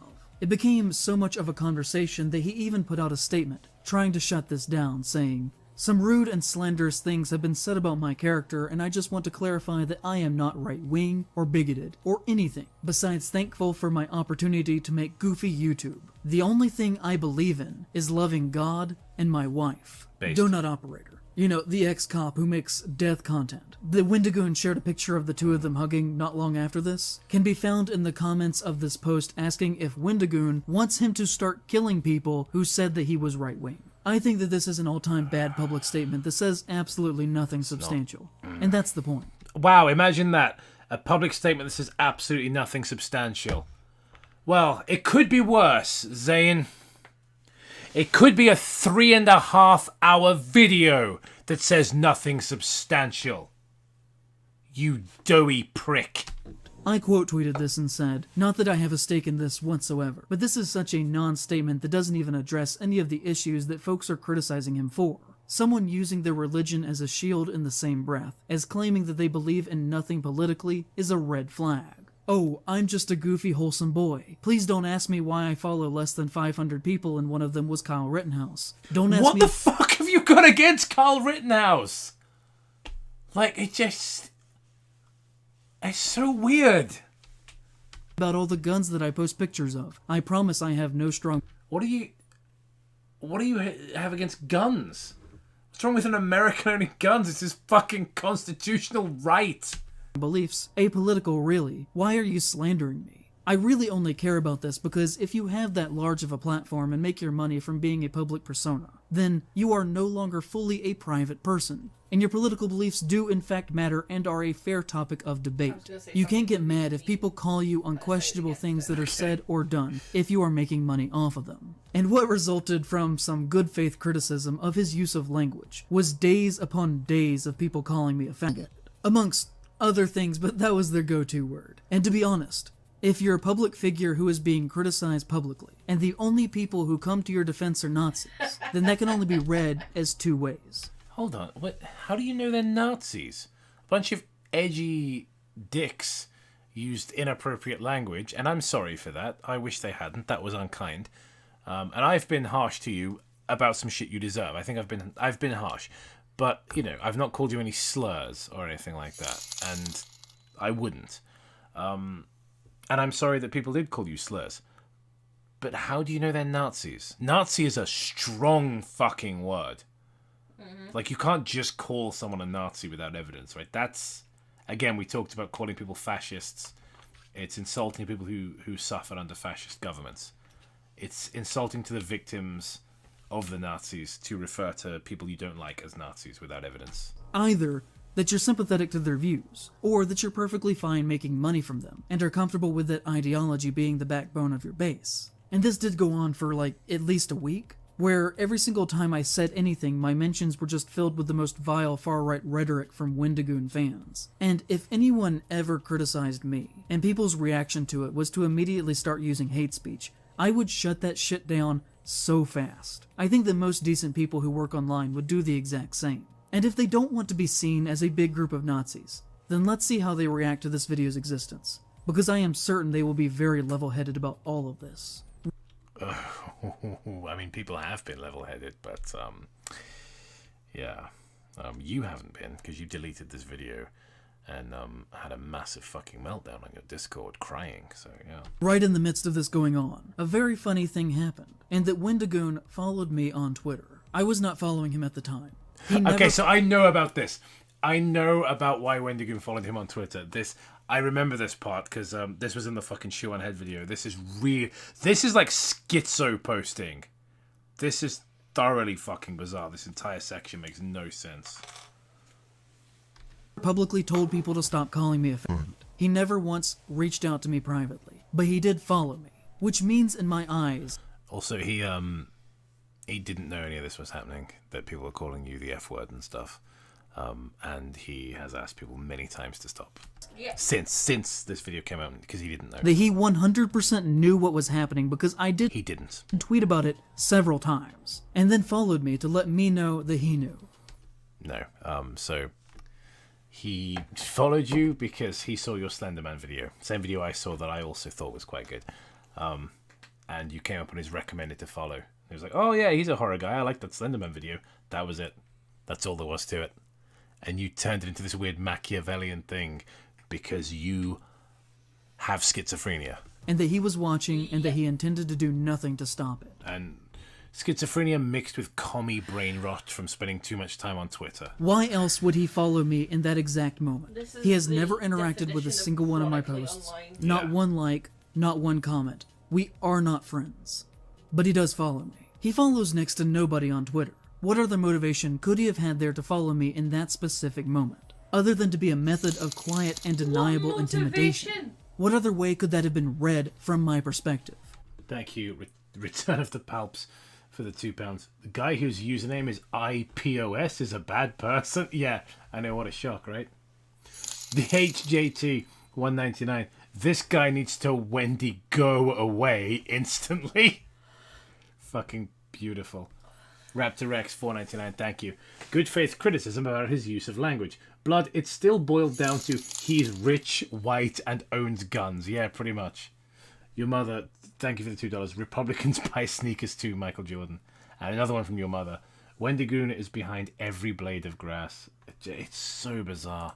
If you think it was entirely coincidental, which he may argue it was, then I've got a sack of magic beans I'd like to sell to you. That was the moment that pushed me over the edge to make this video. There Pushed you over the edge. I mean, you sound like a crazy person. are other very public instances from him of transphobia and homophobia. Like when he allegedly said, calling Christians. That was an extremely, extremely brief segment in the middle, but no. Anything interesting? No. Nothing interesting has happened in this whole video. A man who mutilated his body with a box cutter because 4chan said he was a girl, holds a deep hatred for men and most women, decided to be a girl so that he could hook up with lesbians, and now abused his mom. She is disrespectful to and delegitimizes trans people. Like he, a very publicly straight married Christian cis man, somehow is the authority on what legitimizes a trans person's identity. Okay, look, I'm usually the first person to... I mean, I do use...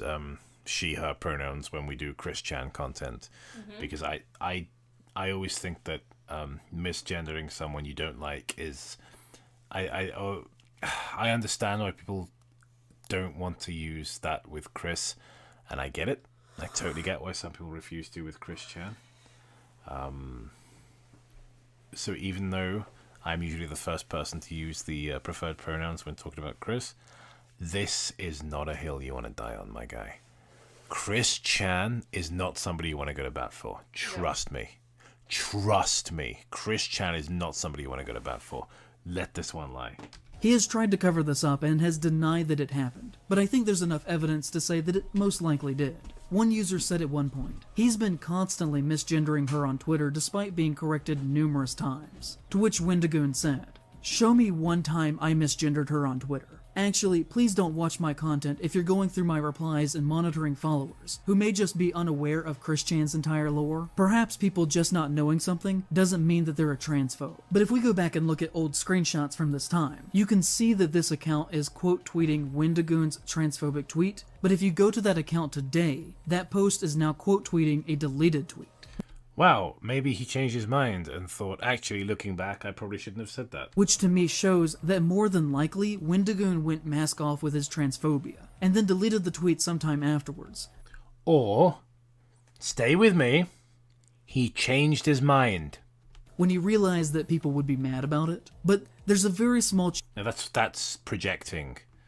Remember how this video came out, and then you got absolutely gangbanged, so you took it down? That's you. That's what you would do. You don't know, Wendigoon. It's possible it's possible that he changed his mind. Chance that this is not true because I did not take the original screenshot, so make of that what you will. We could talk about the time that Nick Spheres did a video about the disturbing movie Iceberg, who is a great horror trance creator, and I really hope that she's not mad at me for mentioning her here, because I think she's very cool and you should definitely go read her book. She's not gonna let you hit, bro. But Wendigoon famously did a very popular video on that particular Iceberg challenge as well, and in the comments of her video, he said, "We will be watching your career with great interest," which is just kinda gross, because What? How is it gross? in a way it is similar to him following me. How is it? Okay, he followed you because he liked your Slenderman video. We'll be watching your career with great interest. It's a reference to the heavily memed Star Wars prequels. I don't even like those films, and I know that. And I don't think she's too upset considering she fucking ooh-wooed back at him. It is him telling her that he sees that she's doing similar content to him, and his presence in the comments is undercutting her video, while he also at the same time seemingly makes it look like he supports trans people. Like in the responses to his comment, people are saying things like, "Wendigoon says trans rights," while meanwhile he's simultaneously tweeting about Christian multiple times. We could talk about another But he time changed where his someone mind made about a the Christian YouTuber gay sex alignment chart and put Wendigoon as a sub-bottom, to which he responded to them and said, "What did I do to hurt you?" That's a joke. Which, clearly is a joke, but also the worst kinds of straight guys when they make jokes related to queerness, almost exclusively direct the punchline at femme gays and bottoms, because they view them as lesser than masculine tops. You're gonna hurt yourself stretching like that. He has multiple times said that he supports queer people, but I think his actions in private clearly paint a different picture. He once tweeted, saying, "I do not care if someone is gay or straight. I love how it's all Twitter. Get off Twitter. Is no one's business but the individual. Don't make assumptions. I make an effort to stay away from politics and social issues." Which, first off, equating sexuality with politics kind of already shows what you kind of think of the issue. And second off, clearly, as we have seen, everything that he does has deep political motivations. And to argue that... No, we haven't. You have not shown that at all. That's you that you're talking about. that he's just a horror YouTuber is comical. Far-right figures are often the only ones who hide their harm under a false shield of wanting to seem like they have no strong beliefs at all, because their real views are so socially abhorrent. And the thing that people kept saying to me in all of this was, "Why do you even care?" Yeah. Which, if you watch the comments under the video, I guarantee you will happen again, with takes like, "Oh, he's just a YouTuber. Why does it matter?" Or, "So what if he's a conservative? Is that a problem?" Which, the answer to that is yes. But what? So, there, you've really shown your true colours there. Because the issue isn't that, conservatives make bad horror content. The issue is conservatives are bad because they disagree with me. Yeah, I used to think like that when I was 16. The reason that I care is because this does not belong in horror, or anywhere. I care deeply about horror, and everything that he does has demonstrated so far in his career that he should not be welcomed in our spaces, or even, just in public in general. Wendigoon should not be welcome in public. He should not be welcome in our spaces or in public in general. What do we do if Wendigoon goes to the grocery store? Don't let him in. Don't sell him groceries. I think that these things clearly showcase a repeated By pattern, using in them my to further opinion, his of fascist racism and propaganda. homophobia. While on top of that, being very irresponsible and dangerous with his large platform. Like, I think that anyone who supposedly accidentally starts a neo-Nazi hate group and fully acknowledges that they did that should not be accepted within society at all. They should not be celebrated. They should be treated for what they are. Because, remember... You're a really fucking bad person, but here's the difference between me and you. I don't think you should be rejected from society or made to feel unwelcome. Mm-hmm. That's the difference. You hate Wendigoon because he thinks differently to you. And I hate you because you think... Not because you think differently to me. Actually, yeah, because of the way you think. Because the things you think and express are lies. That's the thing. You've slandered people. You've slandered innocent people. And that's really shitty. But as much as I think you are a dishonest, disingenuous, creepy person, I still think it's wrong for you to feel unwelcome in public spaces. And I still don't think it's right that some of the things, you know, people have been saying in your YouTube comment section.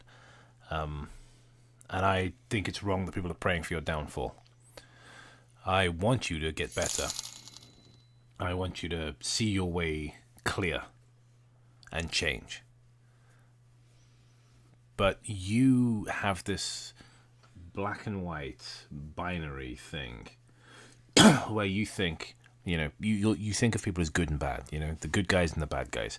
So if that's how we're going to do this, let me explain to you how this works. There's two types of people, the good guys and the bad guys. One wants people made to feel unwelcome and banned from public spaces. The other one doesn't want that. Well, then the group that does are the bad guys. For kids, when somebody shows you who they are, believe them. Zane Whitener, sorry! Whitener, what a great name. What an embarrassing video. What a thoroughly embarrassing video. Thank you very much, your mother, for the $2. Just the little cameras there. That's cute, thank you. HJT, $1.99, thank you. Bro has the cuck chair grafted onto his person.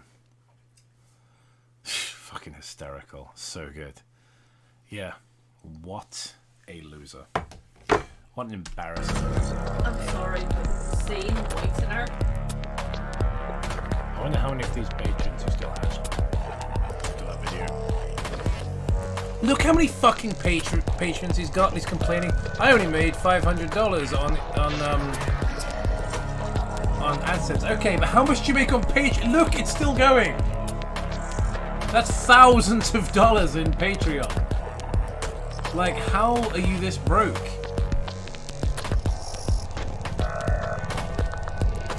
It's still going. We're only on K. Yeah. You must be really shit at making YouTube videos.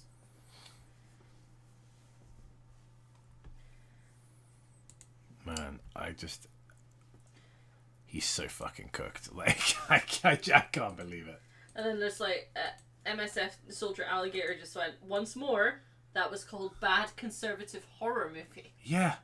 What the fuck did that have to do with conservative horror movies?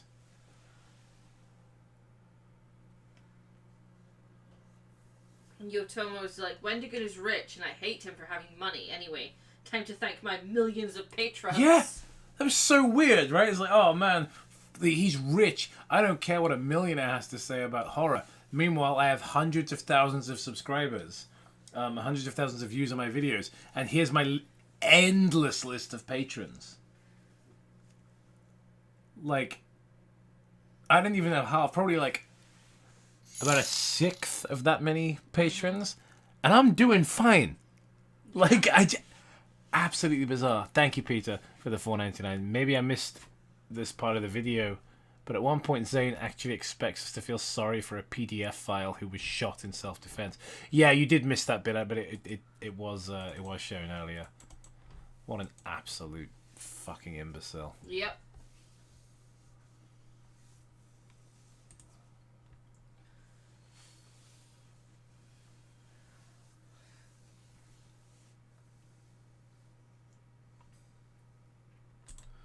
Somebody needs to make a compilation of all the times he whined about white people, and then hard cut to made by Zane Whitener. Oh man, absolutely bizarre. Just thoroughly bizarre. Well, I'm going to bed. I have work in the morning. You know, for my actual job that I go to. Rather than, yeah, complaining that I don't make enough money on the internet. So, you know, I'll go to my day job and actually earn money. But yeah.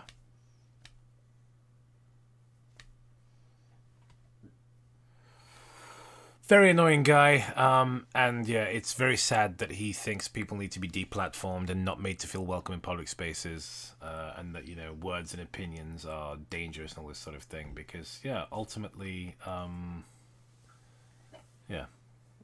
that's a shame, and I don't feel that way about people. And I really, really don't want him to feel like that. I don't want him to feel like he can't show his face in horror spaces and things. And when there are horror conventions with internet people that he might have upset, I don't want him to feel frightened or unwelcome. No. Because he shouldn't be unwelcome. He's entitled to his completely ridiculous opinion. And that's the difference. That's the difference between, not to be partisan and make it an us and them thing, because, I'm not particularly right wing at all. In fact, I'm pretty far from being a right winger. But there's still this us and them attitude with people like him, and it just doesn't need to be that way. It's a shame. I've got a couple more super chats to read before I say goodnight, so thank you guys. Thank you, Peter. Okay, $9.99, very generous, thank you. Okay, apparently I did miss that. Anyway, the reason why he doesn't make money is because he refuses any and all sponsorship deals. I get the bit, like, I don't have any sponsorships, and I'm doing fine. Yeah. And, and you saw how many patrons he had, though. Yeah. So he only made $500 in ad revenue. It's like, yeah, but you must have made thousands and thousands in Patreon. Mm-hmm. You must have made about $4 or $5 grand in Patreon. Unless he's so just making it be up $1. yeah, but even that, the amount of names. At least 300. Some of them are going to be doing 20. Do you know what I mean? Some of them are going to be doing 1, sure, but. Thank you, Silver Heart Soul, for the $9.99. Very generous. You know what the best part about this whole situation? Wendigoon was his biggest defender. It's true, yeah. Wendigoon really, really did try to stick up for this guy. 10-year subscriber here. Glad you're still around. Love your stuff. Thank you, Justin. This has been a fun stream. I'm very tired. I'm gonna go to bed. I do have work in the morning, but I want to thank you guys for being here. Here. How's he doing? Yeah, he's making. I mean, he's not making that much.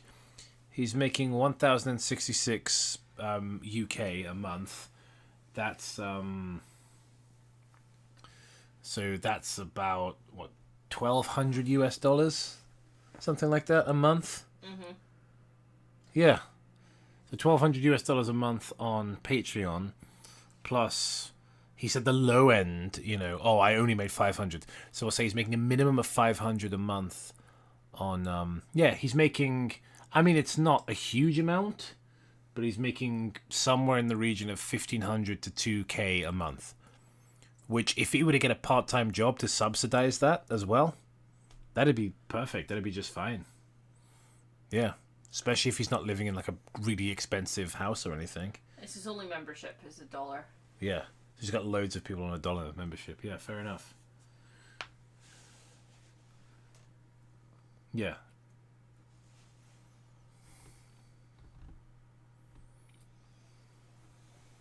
Yeah, completely absurd. What a wanker. Yeah, I hope he changes, but I don't think he will. I think people like that, they, I try to have faith, because that guy like Graham Lynham, for example, like he was like calling for Count Dankula to go to prison for making a joke, and then he ended up becoming his friend. You know what I mean? Like people can change. They can see the light. They can be like Ebenezer Scrooge and have a change of heart. I believe all that. So I fingers crossed for this guy. Good night, everyone.